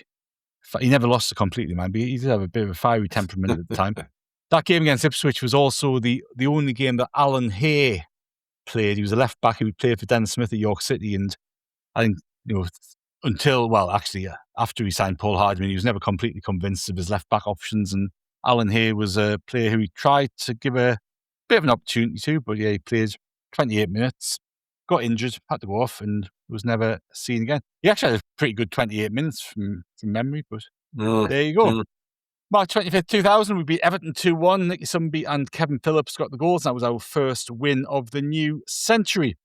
March 26th, 1892, we go top of the First Division for the first ever time by beating Aston Villa 2-1. 1927, Paddy Bell made his debut in goal for the club in the game against Leeds United, and he had a pretty eventful game. He saved the first half penalty. And then 5 minutes after half-time, he was stretchered off after being kicked in the stomach by a Leeds player. We won that game 6-2. Dave Halliday and Stan Ramsey both got hat-tricks. 1937, 10 years after that game, Patsy Gallagher got a hat-trick for Sunderland versus Wolves. We beat them 6-2. Eddie Burbanks, Rach Carter and Bobby Gurney got the other goals. 1951, we beat Newcastle 2-1 at home. Harry Kirtley and Trevor Ford with the goals on that occasion. 1955, we were beaten by Manchester City in the FA Cup semi-final at Villa Park. We lost that game 1-0. And I think if we'd won that, it would have been a Tyne-Weir FA Cup final, wouldn't it? Which would have been an interesting game to take part in, to watch and to police, I suspect. 1980, there was an England B international versus Spain at Roker Park. Sean Elliott played for England that day. 1983, we beat Luton 3-1 at Roker Park. Nick Prickman got 2 goals and Leighton James got the other. 1994, we beat Peterborough away 3-1. I was at this game, I remember. Craig Russell got a goal and Phil Gray got another 2. Phil Gray, of course, who we spoke about a bit last episode of On This Week. And 1997, Alan Johnson finally signed for Sunderland, Kelvin, arriving from Rennes for $500,000. I remember one of the very early episodes of On This Week, we talked about the attempt by Peter Reid to get him at the start of that season as he was playing for Hearts. He went over to France, but eventually he came and he ended up scoring the last league goal at Roker Park by the goal he scored against Everton, didn't he? He did. He was a good player for us. Come on, lads. Magic Johnson. I loved him. Yeah. Brilliant. Magic Johnson. You know, that was it. Sorry, go on, Kelvin. I was just going to say that was Johnson was a case, I think. Never get me wrong about the Peter Reid era. I bloody loved it. It was brilliant. Great to watch. But he was prone to the odd gaffer too, wasn't he, really? And I've said before, he would cut his nose off to spite his face when he realised that Johnson wasn't going to sign a new contract. That was him. Ostracised, out the team. Imagine having that. I mean, he was such a good bloody player and such a good fit for the team at the time as well. He wasn't just a good player in isolation. He really worked with the team that we had at the time. And it was a waste of talent, that, and ultimately a waste of, you could have gotten money for him if he'd sorted out his attitude, really, I'm on about there. If he'd just got himself aligned with the situation. He'd been tapped up by Rangers. Rangers were his boyhood team. He wanted to go there, just get on with it, but get the best out of him whilst you've got him. It's funny, isn't it? Because in other sports, I watch a bit of NRL, the rugby league out here, and your players will be playing for one club this season. It's only the start of the season now, but they go, he signed a contract for this club for next season, and that movement of players, and that suspicion, I guess, that we all have of footballers. If we know that the angling to move or the want to move, there's that suspicion about how committed they are, whether they're going to chuck themselves in tackles, whether they're going to do X, Y, and Z. And players move around so bloody often anyway. That it just seems completely counterproductive, and it was for Alan Johnson. It's interesting when you look back in that season because Johnson wasn't there. Stefan Schwartz had been signed. He actually played kind of left midfield, didn't he? Rather than in the centre. Yeah. And you kind of wonder how that all plays out. Yeah, if Johnson's available for selection. Yeah. Would we have seen Schwartz? Would he have, if Johnson had been playing? I cannot remember the exact sequence of that. Did Schwartz come in after Reid had decided if he's not signing for us, he's not playing? I can't remember what the timeline was, because I had tremendous admirer of Stefan Schwartz. He was a totally different kind of player to Johnson. Completely different type of player. It changed our game though, that, didn't it? Because Mickey Gray sort of started piling down that left wing, didn't he? With Schwartz quite often feeding him and standing in the road in the way that, God forbid, that I compare Schwartz and Gray to Bobby Kerr and Dick Malone, Bobby Kerr used to fill in for Malone when he went wandering upfield, and Schwartz, I always thought Schwartz he was a very, very clever footballer, him.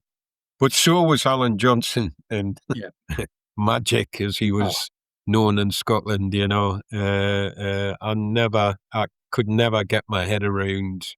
I could only describe that I would take a lot of convincing to not believe that Reedy cut his nose off to spite his face there. Yeah, no, it was a big mistake. I would have loved to have seen Alan Johnson play in the Premier League, because I think he would have worked wonders there. But there you go, another sliding doors moment. March the 27th, 1973, Sunderland beat Carlisle at home 2-1. Billy Hughes and Dennis Stewart get the goals. I think this was this run of games in between FA Cup fixtures, wasn't it? That a bit of a fixture backlog, and they hardly play any games over Christmas because of flu and snow and all sorts. And we end up having an awful lot of games in close succession. But that was a 2-1 win on that occasion. 1976, we beat Southampton 3-0 at Roker Park. Roy Greenwood got 2 and Mel Holden got another. 1979, Steve Whitworth made his debut for Sunderland. We won 1-0 away at Stoke City. Mick Ducky got the goal in 5 minutes. Dennis Smith was lining up at centre-half for Stoke on that occasion. Viv Busby came off the bench. And Roger Jones, who was also on Dennis Smith's coaching staff, was in goal for Stoke that day as well. I was living and working in Stoke at the time of that game. And that was the Stoke year, was it? Yeah, it was my year at Stoke. Yeah. Some people go to Provence for the year, I went to Stoke. I'm surprised you could tell the difference. Hey, it all looks the same down the pit. It's pretty dark down there, I think the Provence pit would probably be a little bit nicer than the Potteries. 2004, Sunderland beat Derby 2-1 at the Stadium of Light. Goals from John Oster and Tommy Smith. Now we are going to move on to March the 28th, 1935. This was a game at Ayresome Park. We got beat 6-0, which wouldn't be a very nice day out. But this was the first occasion now we had 2 players sent off in the same game. So Rach Carter and Bert Davis both got sent off from the field in that game. And I'd spent about an hour yesterday looking for match reports, because this was a Wednesday afternoon game. And I couldn't find any great mention of why they were sent off or anything like that. I'll have to do some more digging just to satisfy my own curiosity. But what year was that, man? Sorry? 1935. 35. I think in those days, we've said before, you had to commit attempted murder to get a free kick given against you. So you had to assume the players were talking out of turn or something along those lines, because it was rare to be dismissed for an actual foul, wasn't it? Yeah, there's not many red cards dished out through the course of a season in those days. So must have been something untoward or something that the referee took objection to. 1975, we beat Orient 3-0 at Roker Park. Dave Watson, Billy Hughes and Joe Bolton with the goals. 1985, as we mentioned earlier, Colin West was transferred to Watford for $100,000. And in 1998, Sunderland beat Bury 2-1 at the Stadium of Light. Lee Clark and Kevin Phillips from the spot got the goals for us on that occasion. That maintained our automatic promotion place in the first. Yeah, it was the first division at the time, wasn't it? Yeah. Nationwide Division 1. Nationwide. I remember them having the nationwide banners out after was it Bury or Stockport towards the end of the season when we. It was Bury when we got promoted. Yeah, it was a Gig Lane. We won 5-2. 5-2, I think it was. Was that season or the season after? It must have been the season after. That's right. This was the playoff season. I wonder then if that was perhaps the game where Paul, I'm guessing, I don't know if he played, but maybe Paul Butler came to Peter Reid's attention at around about this point, because he was then brought in for the following season, wasn't he? That's true. I think Peter Reid's brother Sean was involved with Bury around that time as well, which there was a link with Paul Butler there too. But what a brilliant signing Paul Butler was, by the way. Yeah, great. Great. Pies. Pies was his nickname, wasn't it? Pies, yeah. Unkindly.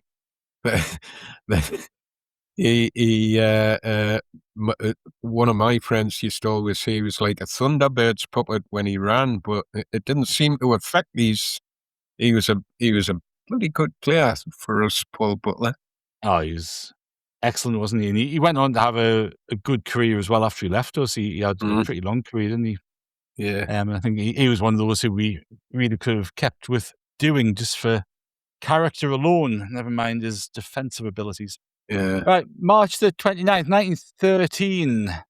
We drew 0-0 with Burnley at Bramall Lane in the FA Cup semi-final. Of course, we went to the final on that occasion after a replay. 1924, we beat Middlesbrough 3-1 at Ayresome Park. Bobby Marshall got 1 goal and Charlie Buchan got 2.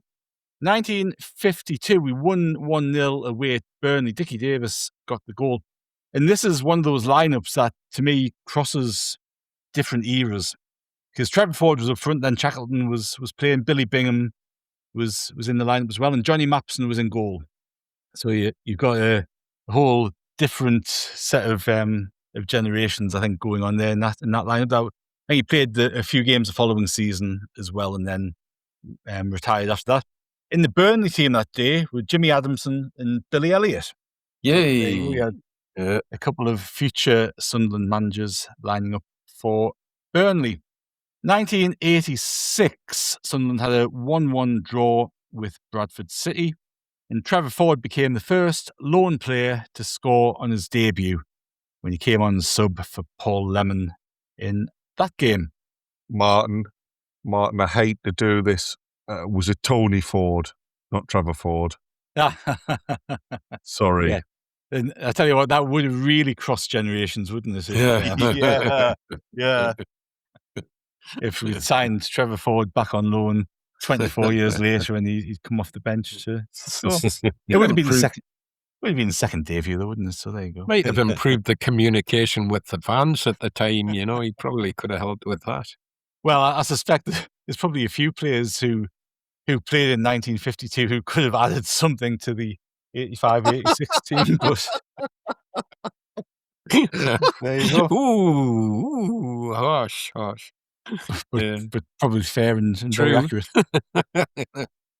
2008, Sunderland played West Ham at the Stadium of Light. We won 2-1, and this was the game that Andy Reid got a volley in the last minute to win the game. What a brilliant goal that was. And yet again, another example of staying until the end. We are going to go back now to 1995, Andrew, and as was commonplace at the time at Roker Park, there was a managerial change. Yeah, it was always quiet at Roker Park in the 90s, wasn't it? There wasn't much going on. And Martin, I feel bad for pulling you up over the Trevor Ford, Tony Ford.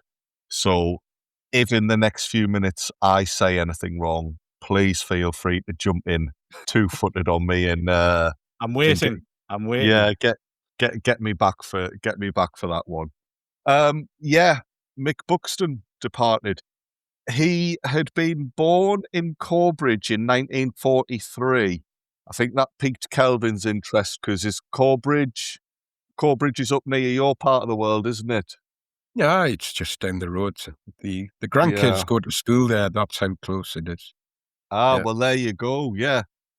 He was born there, but the family moved to Sunderland when he was young. They moved to Ryup, and that led to him being a regular at Roker Park. He watched the team quite a lot. He might well have even watched the original Mr. Ford. That's just a guess, but given the timelines, he might have watched Trevor Ford. He then moved away. He had his career elsewhere. I think he was picked up as a schoolboy by Burnley, who saw the Northeast as a real fertile ground for scouting players. He then came back to Roker and took over as manager in November 1993. So what's that? He'd had a year and a bit in charge, maybe 15, 16 months perhaps. He was given the manager's job only a few months after coming back as part of the coaching staff. 7th of July 1993, the Echo told us that Buxton was Sunderland's new chief coach and that he would also be looking after the reserve team fixtures. He was joining at that point Terry Butcher's staff. Terry Butcher was the manager. His backroom staff was Ian Atkins, Jimmy Montgomery, George Hurd, and now Mick Buxton. So that's they've all got Roker connections. All of those names. He probably felt quite at home, given that he'd been a Sunderland fan. I dare say he will have watched Montgomery and Hurd. Maybe he was playing by that point, but he would have still kept an eye on Sunderland fixtures and known that they were 2-star players. Interestingly, though, for me, there was already a feeling. This was July, as I say, 1993, a few months before he took over as manager. There was always a feeling that Buxton wasn't necessarily Butcher's man, and that it was Bob Murray that had pushed to bring Buxton into the club. I think it's interesting when you look back through newspaper archives of managerial changes at Sunderland in the 80s, because Mick Buxton's name's always linked as a successor. You know, when McMenemy got the job, he was linked. When McMenemy left, he was linked. When Dennis Smith left, he was linked as well. And Bob Murray obviously had business dealings in West Yorkshire. I think he lived in Huddersfield, didn't he? Which is obviously where Mick Buxton was manager for a long time. So there was always that feeling that there was that connection there, a long-standing interest in Buxton from Bob Murray. And whether there was a friendship there or it was just a purely professional thing, who knows? But there was always that feeling that absolutely it wasn't a Butcher appointment. It was a club appointment. Oh, certainly. And we have that now, don't we? Lebris doesn't pick his coaching staff, but it's done very differently now. Back then, that was a little bit unusual to have this feeling. But you're dead right. Murray will have known all about Buxton's career and his strengths as a manager being based in Yorkshire. I wonder even, would Bob Murray and Mick Buxton have been a similar age? They might have seen eye to eye.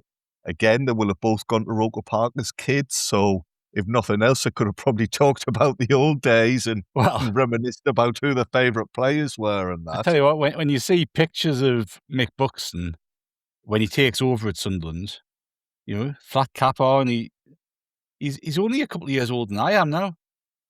Yeah. He's just turned 50 when he comes on the coaching staff. Now he's not an old duck. You look at him and you kind of think he was an old manager towards the end of his career, but he wasn't. Well, it didn't help him that he sat on the bench smoking cigars either. That added to the reputation.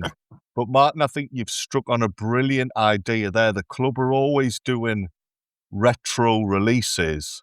I think it's high time they brought out a range of Mick Buxton flat caps for men of our age. We should be bowling up at games wearing flat caps, I think, in tribute to Buxton. So yes, there was always this feeling that Buxton had been brought in and was Murray's man. Buxton, interestingly, considering he'd been a Sunderland fan, he claimed it was the worst day of his life when he was offered the job in November 1993. That was because he felt so sorry for Butcher and Atkins losing their job and moving on. Now, Butcher would perhaps disagree with that.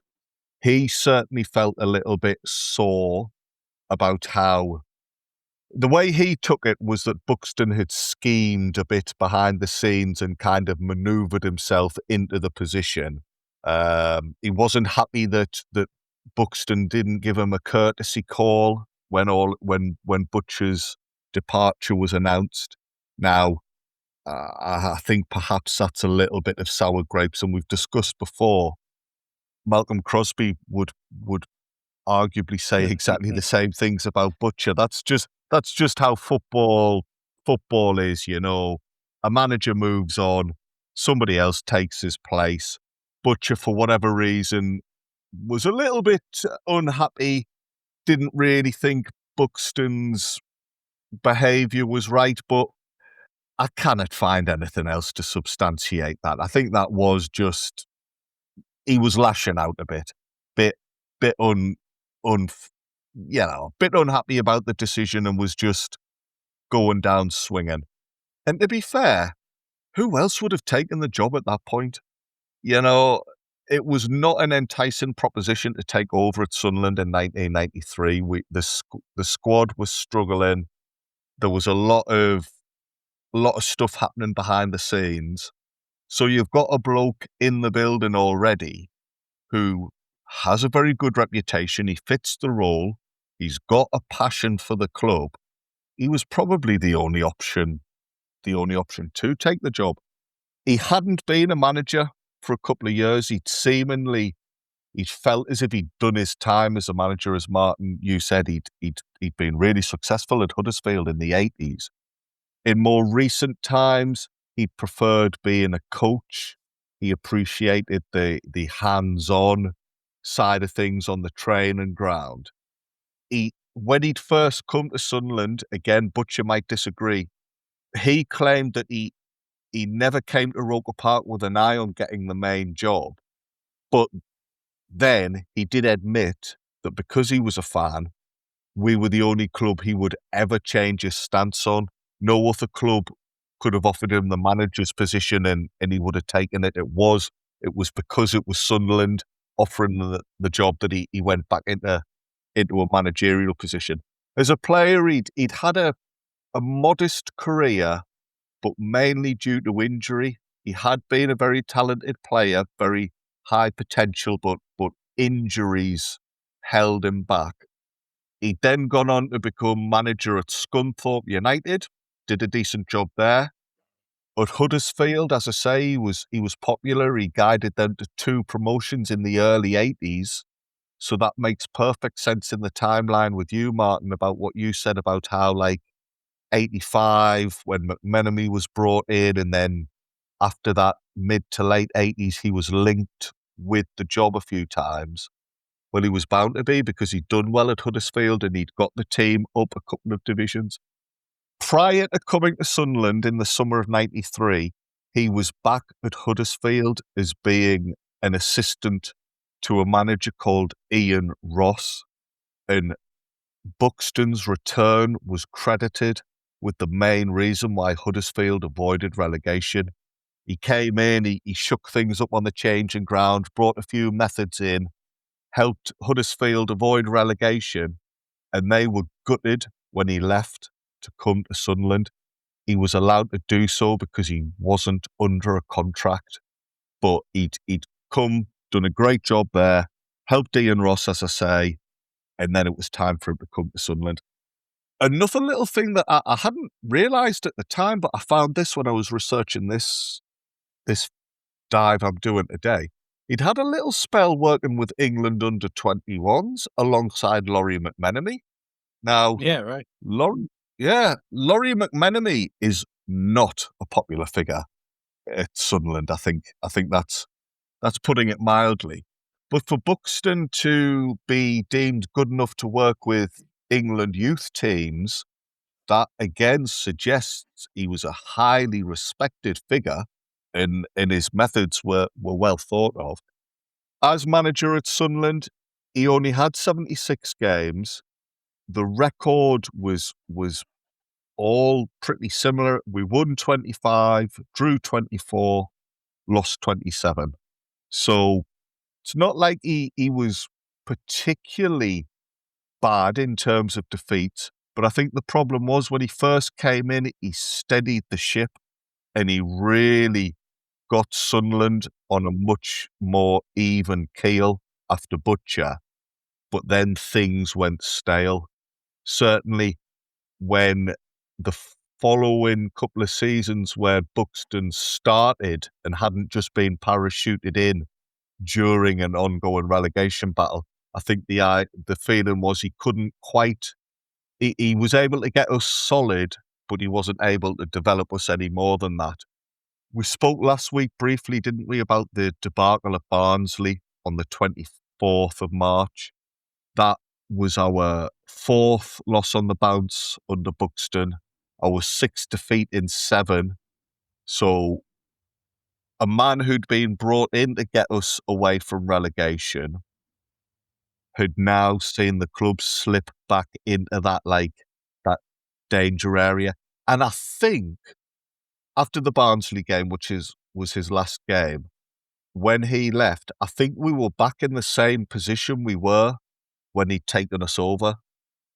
When he left, we were 20th, which was one spot above the relegation zone. And I'm pretty sure that was exactly the case under Butcher. In the meantime, he'd got us to mid-table for a while. And there was a point where we ended the season with a couple of really good draws against Wolves and Nottingham Forest, who'd been promoted. And people were thinking, oh, hey, there's potential here for us to kick on in the coming seasons. But it never happened. He was asked to leave. The players respected him. He was a very honest bloke by all accounts.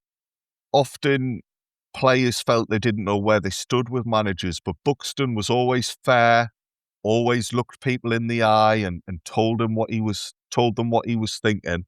I think they really liked that side of him, but he was maybe not the most inspirational, could be quite dour. His football as well could be quite dour. So the fans weren't having it by that point. The club couldn't afford to go down. This was an era when we're looking to move to a new stadium. That's on the horizon. So that seems to be the rationale behind Sunderland saying, yeah, this is the time that Buxton needs to move on. Also, this is often the case. When fans are unhappy, the board will buy themselves a bit of time by giving the manager a push. The day Buxton was sacked, the postbag page in the Sunderland Echo was made up entirely of correspondence about Buxton and the team. Now, this is the regular paper. This isn't the Sports Echo, where supporters usually sent letters in to vent about the team. This was the main newspaper. And obviously, when that page went to print, that was before fans knew Buxton was going to be given the bullet. So there was a lot of frustration. There was tensions building. And normally the letters page of the regular newspaper, it's local residents complaining about potholes or, nout for the bands to do, all that type of stuff. Who's letting their dog foul on the beach? For the whole page to be just literally about football and all the letters to be complaining about Buxton and the team, the board clearly felt, oh, bloody hell, we're going to have to act. We're going to have to act here. Now, little anecdote that really dates this story. My mate, good mate of mine from school called Chris, I went to games with him at the time.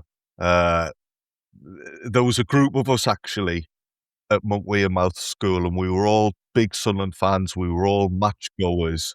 It was quite rare actually at that point. There was a lot of glory boys in those days, and a few people had defected to the Mags. But there was a little huddle of us who all loved Sunderland, all loved going to Roker Park. Chris was one of them.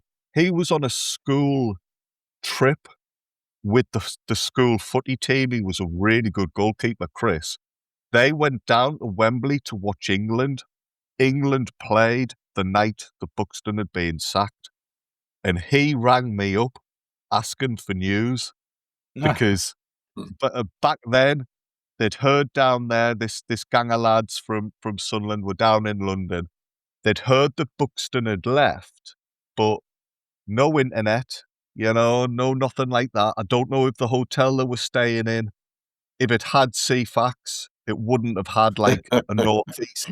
You wouldn't have had the northeast pages on CFAX down in the big smoke. And obviously it wasn't big news in the papers down there. So his only way to find out the detail and check out if this story was legit was to give me a ring. And I must have sat there giving him the lowdown and reading out the echo to him. So very, very different times, only 30 years ago, but the way we consume football now, I mean, when a Sunderland manager gets sacked, nowadays your phone goes red hot with all the pings and all the updates. So yeah, that England game, by the way, was a 0-0 draw with Uruguay, and Gus Poyet played for Uruguay that night. It was one of his first trips to England because he didn't join Chelsea until later in the decade. Uruguay were decent. They won the Copa America later that year. So, you know, the lads from Sunderland got to hear about Mick Buxton and then watch the Three Lions in place. And they didn't know it at the time, but they were watching one of Buxton's predecessors. Going back to Buxton, though, the news that he left kind of caught people on the hop. It was a Wednesday. This was announced. But on the Monday, so like 48 hours earlier, there'd been a dreaded, you've got to say it's a dreaded vote of confidence, haven't you? There was a dreaded, quote, vote of confidence seemingly. Or not even that, because some sources on the Monday claimed that the board hadn't even discussed Butcher's position. If you remember back to when we were talking about the Barnsley game, we'd lost on the Friday night. We'd just spent a load of money on a striker who thought he'd got off to a great debut and scored, but the goal was chalked out. Dominic Mattio's loan was now coming under question because it had turned out that the deal hadn't been processed properly in terms of administration. So maybe on the Monday, there was all of that to sort and nobody had got round to discussing Buxton's position. I don't know, because as we find in the days that follows, Monday does seem to be pivotal in the timeline. But yeah, at first, it's caught people out. The Journal that day, the day that he goes, didn't even report on Buxton's departure. Their main Sunderland story, this was another thing that was happening in the background at the time, was the Supporters Action for Change group, who we've also spoken about recently. They were having a meeting that day where they were expected to halt all protests. They'd had a few things planned, but they recognised the fact that the team was in such a perilous state.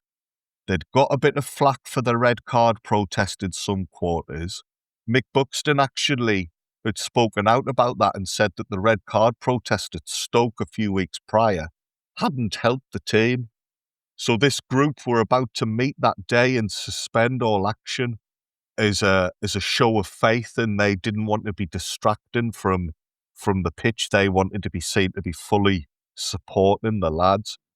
So that meeting was the Journal's main Sunderland story that day.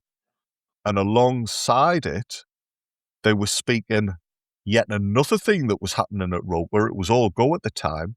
The day Buxton went was also the day Sunderland launched, do you remember, our yellow third kit? It was a yellow strip by Avec. It was sponsored by Bork Sampson. It had massive 70s style collars on it. Apparently the club had ordered around 10,000 units of this shirt. So the Journal didn't suspect anything about Buxton going. There was a rare photo in the Journal that day of Dominic Matteo in the yellow shirt. It's really hard to find photos of Matteo in Sunderland colours because his loan was eventually cut short. But he was gonna be part of the photo shoot alongside Brett Angel launching this new kit. And we say it all the time, typical Sunderland, we couldn't even get the shirt launch right because there was a snowstorm and there was bad weather that day, which meant this outdoor photo shoot had to be scrapped. And like they didn't know what to do. They were left with without like a photo shoot lined up. And I think in the end, what the club did, there was a photo in the programme. It must have been Reed's first game of just all the players in what looked like a school hall posing in this new yellow shirt. It obviously was very last minute, and it wasn't what they were originally going to do. Little snippet from the Journal about the kit launch. And this is, like I say, this is on the day the manager leaves the club, and the Journal don't reference it. Director of Marketing, Alec King, launched the new strip saying, "I realise team attire is a sensitive issue. I have no intention of concealing the fact that the reasons for this launch are to raise revenue for the club and to go towards buying new players." Quite rare, I think, for a club to be that brazen and just say, yeah, we're bringing out some gear because we need you to give us some money, basically. They normally wrap it up in marketing speak now. Graham Wallace, who was a Sunderland fan, who was part of the SAFC protest group, he was getting ready to attend the meeting. He was asked for his thoughts on the kit. He said, anything that brings money in for the club is a good idea, and for fans, it is the sort of kit that will look good to wear in the summer. Let's face it, the team might as well wear yellow. They are playing like lemons. So he's obviously not impressed with how things are going. The Echo, meanwhile, they do make a lot of it on the day. They do feature the article in later editions of the paper. I'm going to read to you now from the City final edition. Front page news this was. Sunderland today sacked Mick Buxton in a sensational end-of-season bid to beat relegation. He is succeeded by former Manchester City boss Peter Reid. 38-year-old former England international's appointment was confirmed at a hastily arranged press conference this afternoon. In the dramatic turnabout, less than 48 hours after confirming the beleaguered Buxton's job had not even been discussed by the board, that was something I mentioned earlier, the directors took the drastic action. A run of 6 defeats in 7 has plunged Sunderland into the relegation mire. The new manager has 7 matches to save the club from sliding into the 3rd tier for only the 2nd time in their history. Buxton's job has been under constant threat in recent weeks, but he was expected to remain until the end of the season. He was under contract for another year, but there was never any chance of him staying. I'd forgotten this bit, but both Buxton and the directors refuted speculation that he had offered to resign after the Grimsby Town defeat 10 days ago. The 51-year-old former Burnley and Halifax Town fullback vowed to see the ever-increasingly difficult task of staving off relegation, and he had said to the club that he was not going to see out his final year, but he was going to stick on until the end of the ongoing season. So he didn't want to leave the club in the lurch.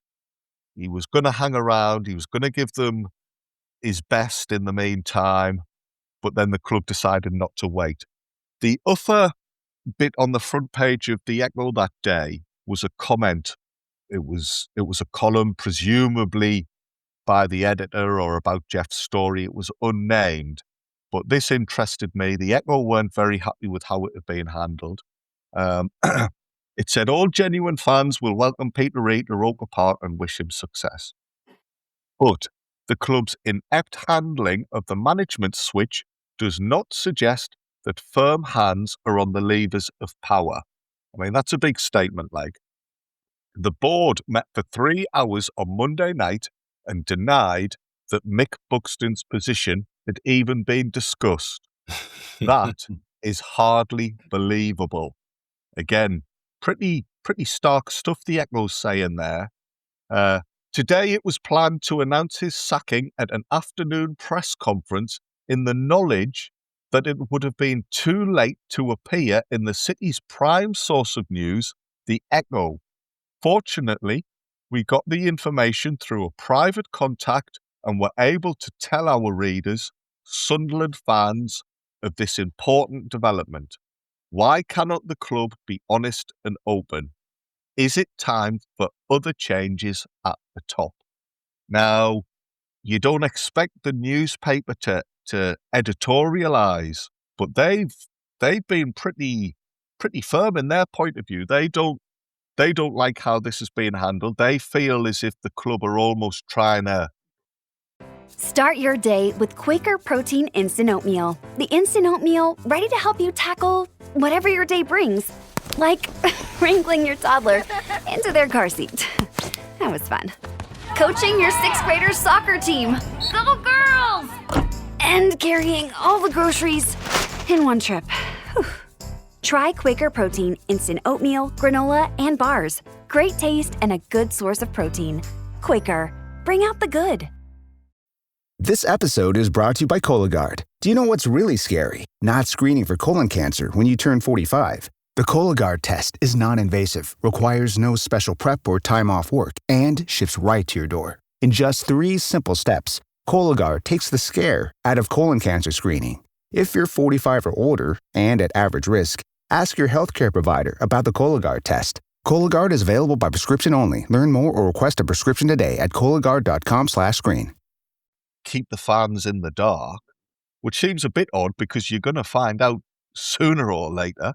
At the very least, when you turn up at the match, Mick Buxton isn't in the changing room. Somebody might have cottoned on.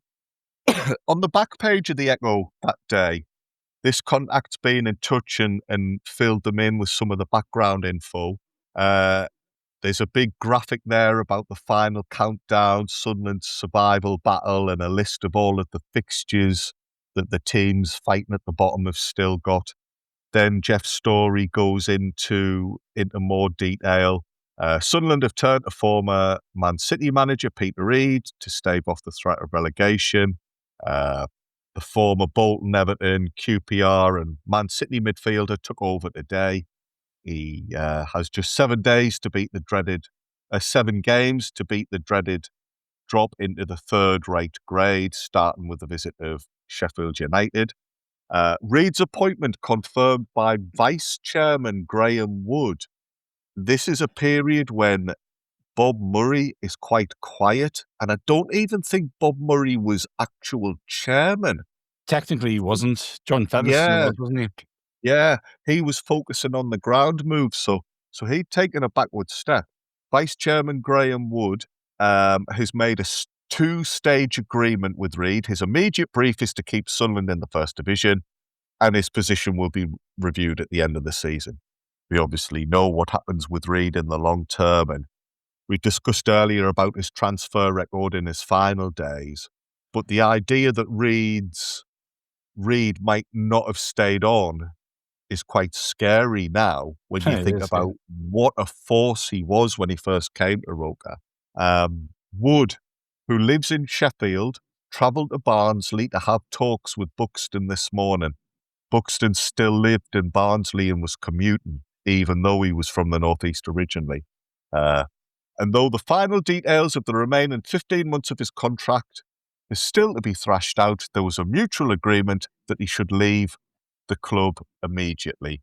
After amicable discussions with Mick Buxton, the board have decided it is in the best interests of all concerned that the club should appoint a new manager, said Wood.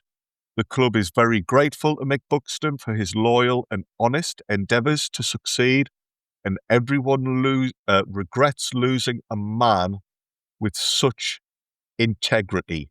Now, you know, you're never going to slag off somebody when you're sacking him, but those words are quite touching, really. And again, it goes back to this idea that Buxton was a good fella. He hadn't upset anybody. He was doing his best. He just didn't necessarily have the right skills. The rest of that article just goes into a general overview of Reid's career, the size of the task ahead, mentions a couple of injuries he's going to have to deal with, the usual stuff a manager has in his in tray when he first comes to the club. It's only the following day that the Journal catches up and informs its readers about Buxton leaving. They've got a trademark photo of Mick Buxton just stood on his Todd, looking rather dejected. He's, of course, wearing his signature flat cap and a tracksuit with the MB initials on it. They angle it slightly differently. They say Buxton quits the club he loves. Rather than he's asked to leave, Buxton quits. Mick Buxton walks head bowed, contemplating his future as Sunderland boss. This picture reflects the stress he felt as his side plunged ever closer to the relegation zone. Then it goes on to say, yesterday he left his beloved Roker Park for the last time to be replaced until the end of the season by Peter Reid, Sunderland's 10th manager in the last 20 years. Speaking exclusively to the Journal from his Barnsley home, Buxton said last night he had no difficulty reaching his decision. Well, he perhaps didn't have any difficulty reaching his decision if it was Graham Wood telling him his time was up.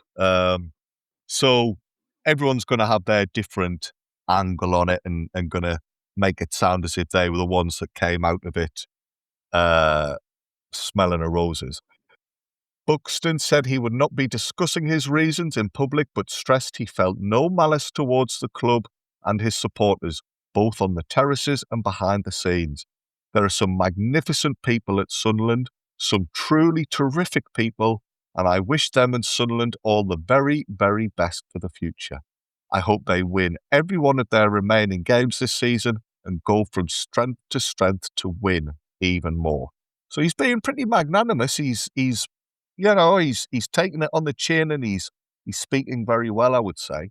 There are a lot of people at Sunderland who deserve that, and for them, I want to see the team do as well as possible and to do as well as any other in the country.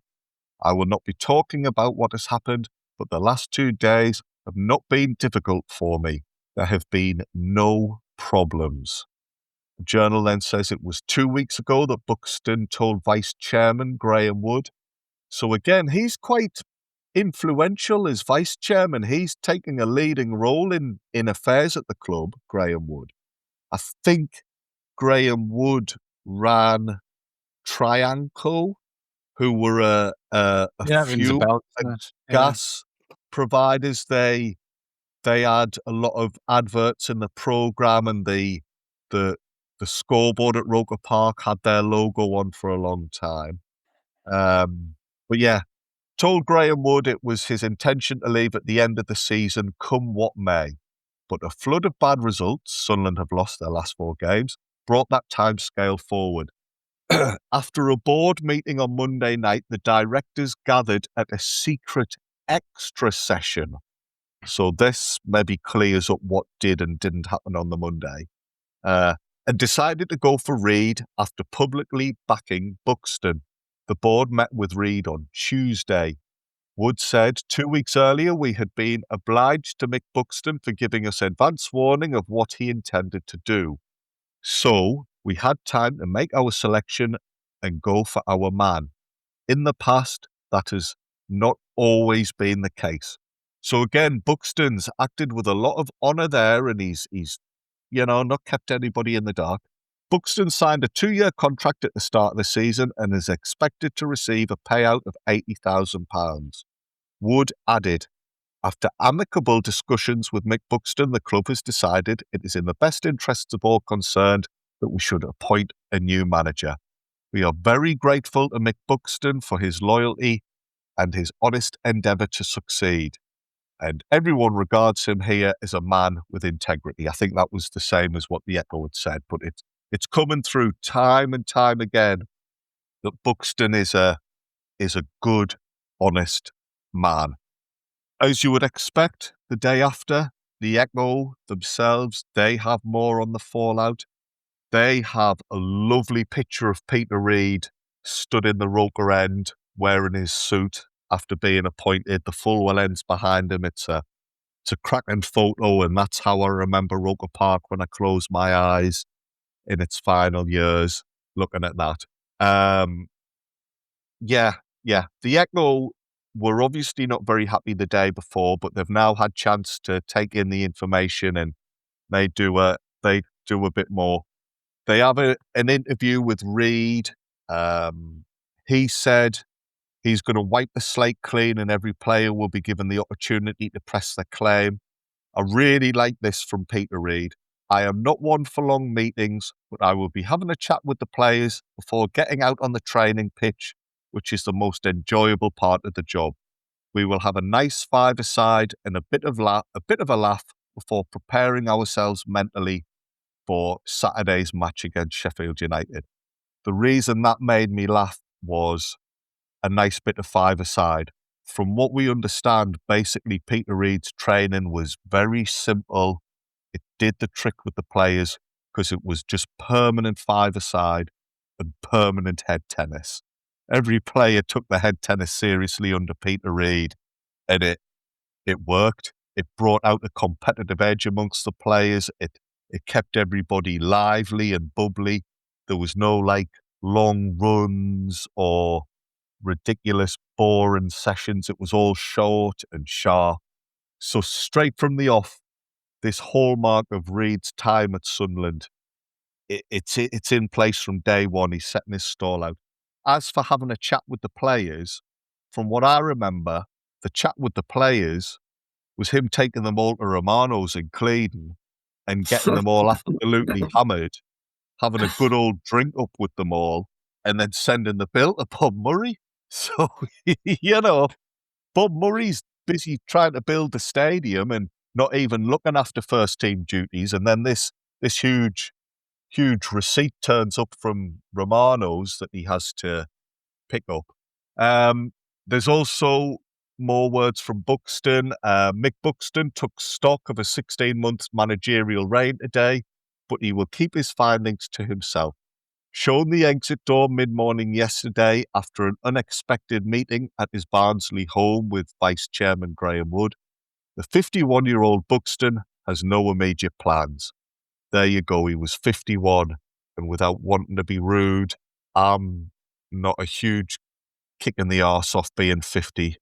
I would like to think I look a little bit more young than Buxton. Did you say that on pod, Martin, or did you say that before hitting record? And have I now just come across as an absolute horrible?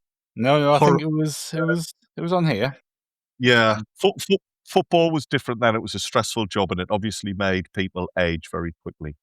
The Sunderland job was the only one Buxton was interested in 2 years ago, and now that his services are no longer required by his hometown club, there will be no rush to find alternative employment. And neither will he have a dip at the directors for not giving him the opportunity to mount a successful campaign against relegation in the remaining matches. He had informed the board of his intentions to stand down until overtaken by yesterday's events. The only thing I want is for Sunderland Football Club to be successful. Again, he says the people at the club have been very good to him. He refused to comment on events leading up to the parting of ways when he had fully expected to stay until the end of the season. But he says, what's gone is gone. I don't want to get involved in anything like that. So he can appreciate the club are in a tricky spot. He doesn't want to turn this into some sort of spat that's drawn out in the papers. He wants fans and everybody to now just get behind Reed and get this push. I will look for the results every week, and hopefully I will get to see them play. Sunderland has and always will be my number one club. I don't know what the future holds, but I have been in football for 36 years, and it's all I have ever wanted to do. I know I still have a lot to offer. I'm coming back to Sunderland today. I've got nothing to hide, and I've met a lot of people who I like enormously. One or two of the players were on the phone yesterday, and possibly I will see them, if not today, but next week when I will be up here for a couple of days. Life goes on, but the most important thing for me is that Sunderland does well. So whatever you think about Buxton's time in charge, fair play. He hasn't gone on like a bear. Lots of managers go down swinging. They make daft comments. He's carried himself with dignity. I've got a lot of respect for him for that. He clearly was a huge Sunderland fan, and that was important to him. So I think he comes across well from this, Buxton. He comes out able to hold his head high, I would say. And I just loved retracing those copies of the Echo and digging out the journal. We never read the journal in our house, but we got the Echo delivered every day. So I will have been all over the Buxton news at the time. I will have been reading the paper cover to cover. I dare say I will have kept the papers to one side at the time for me mate.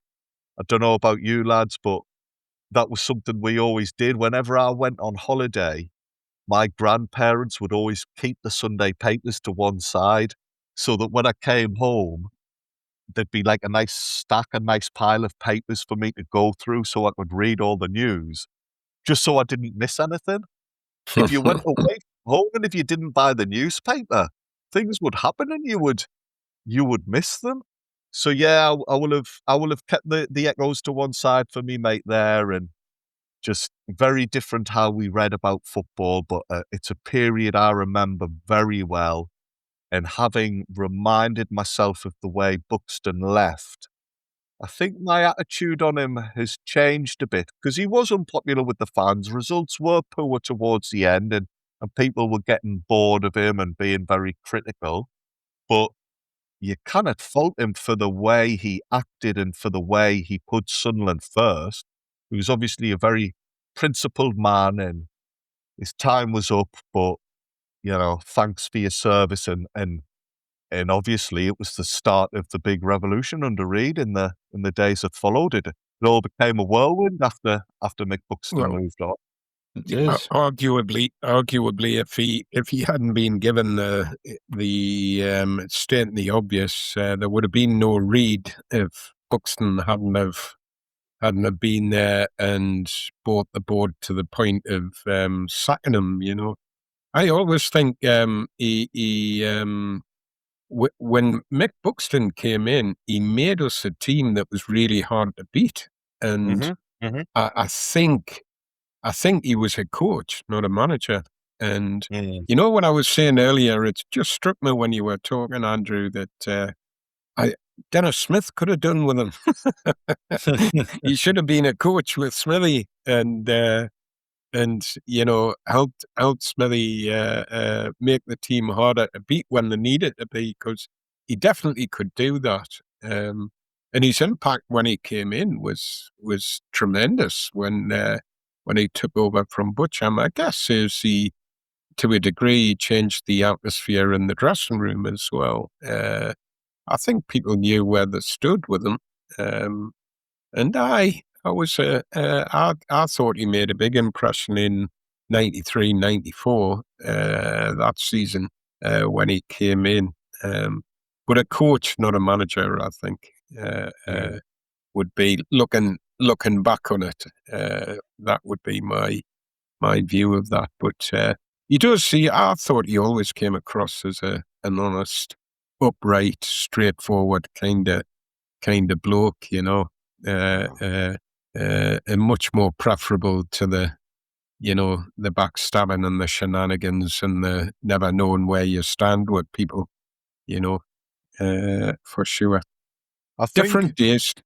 Yeah, definitely. I think always with managers, when you're in that situation and results aren't going the way you want, it always ends acrimoniously and your memories are tarnished. But now with the passage of time, you're able to look back at things and review things with the full story and the full picture.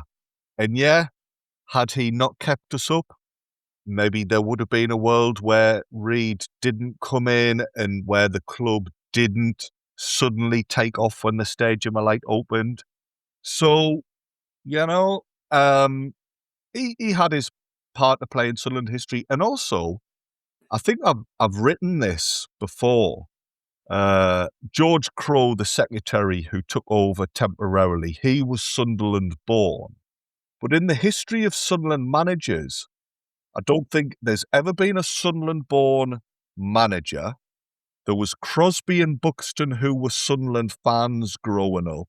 I think we might have had another couple of caretakers, but I don't think we've had many people who grew up loving the club to then take over. Yeah, there's been true. a lot of Alan Brown might have been a Sunderland fan as a kid, and Bob Stokoe. Bob Stokoe's dad was a Sunderland fan. I don't know if Bob Stokoe himself was. Yeah. We've had a lot of managers from Northumberland and from your way, Kelvin. Not many Jimmy people Adamson. Yes. Jimmy Adamson allegedly Adamson. was a Sunderland fan. Yeah. Aye. But not many from Wearside who are who were kind of like born and bred Mackhams, if you will. Who then took over the job.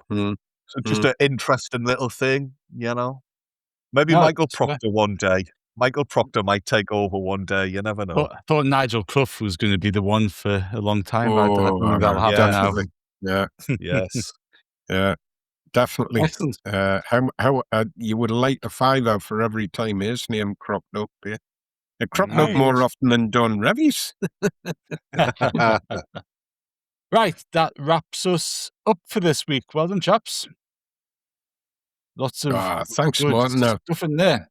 Yeah, some cracking stuff today. I've got Kieron Brady in my head there. I'm going to go out in the grass and chase the cat around with a ball and try and do some of his hip swivels and stuff like that. To put the Pet Shop Boys on loudspeaker as well while we do that, Kelvin. I'm sure the neighbours will be happy about that. Talk of the Northeast. Andrew, do you have something for people to ponder on in the next few days?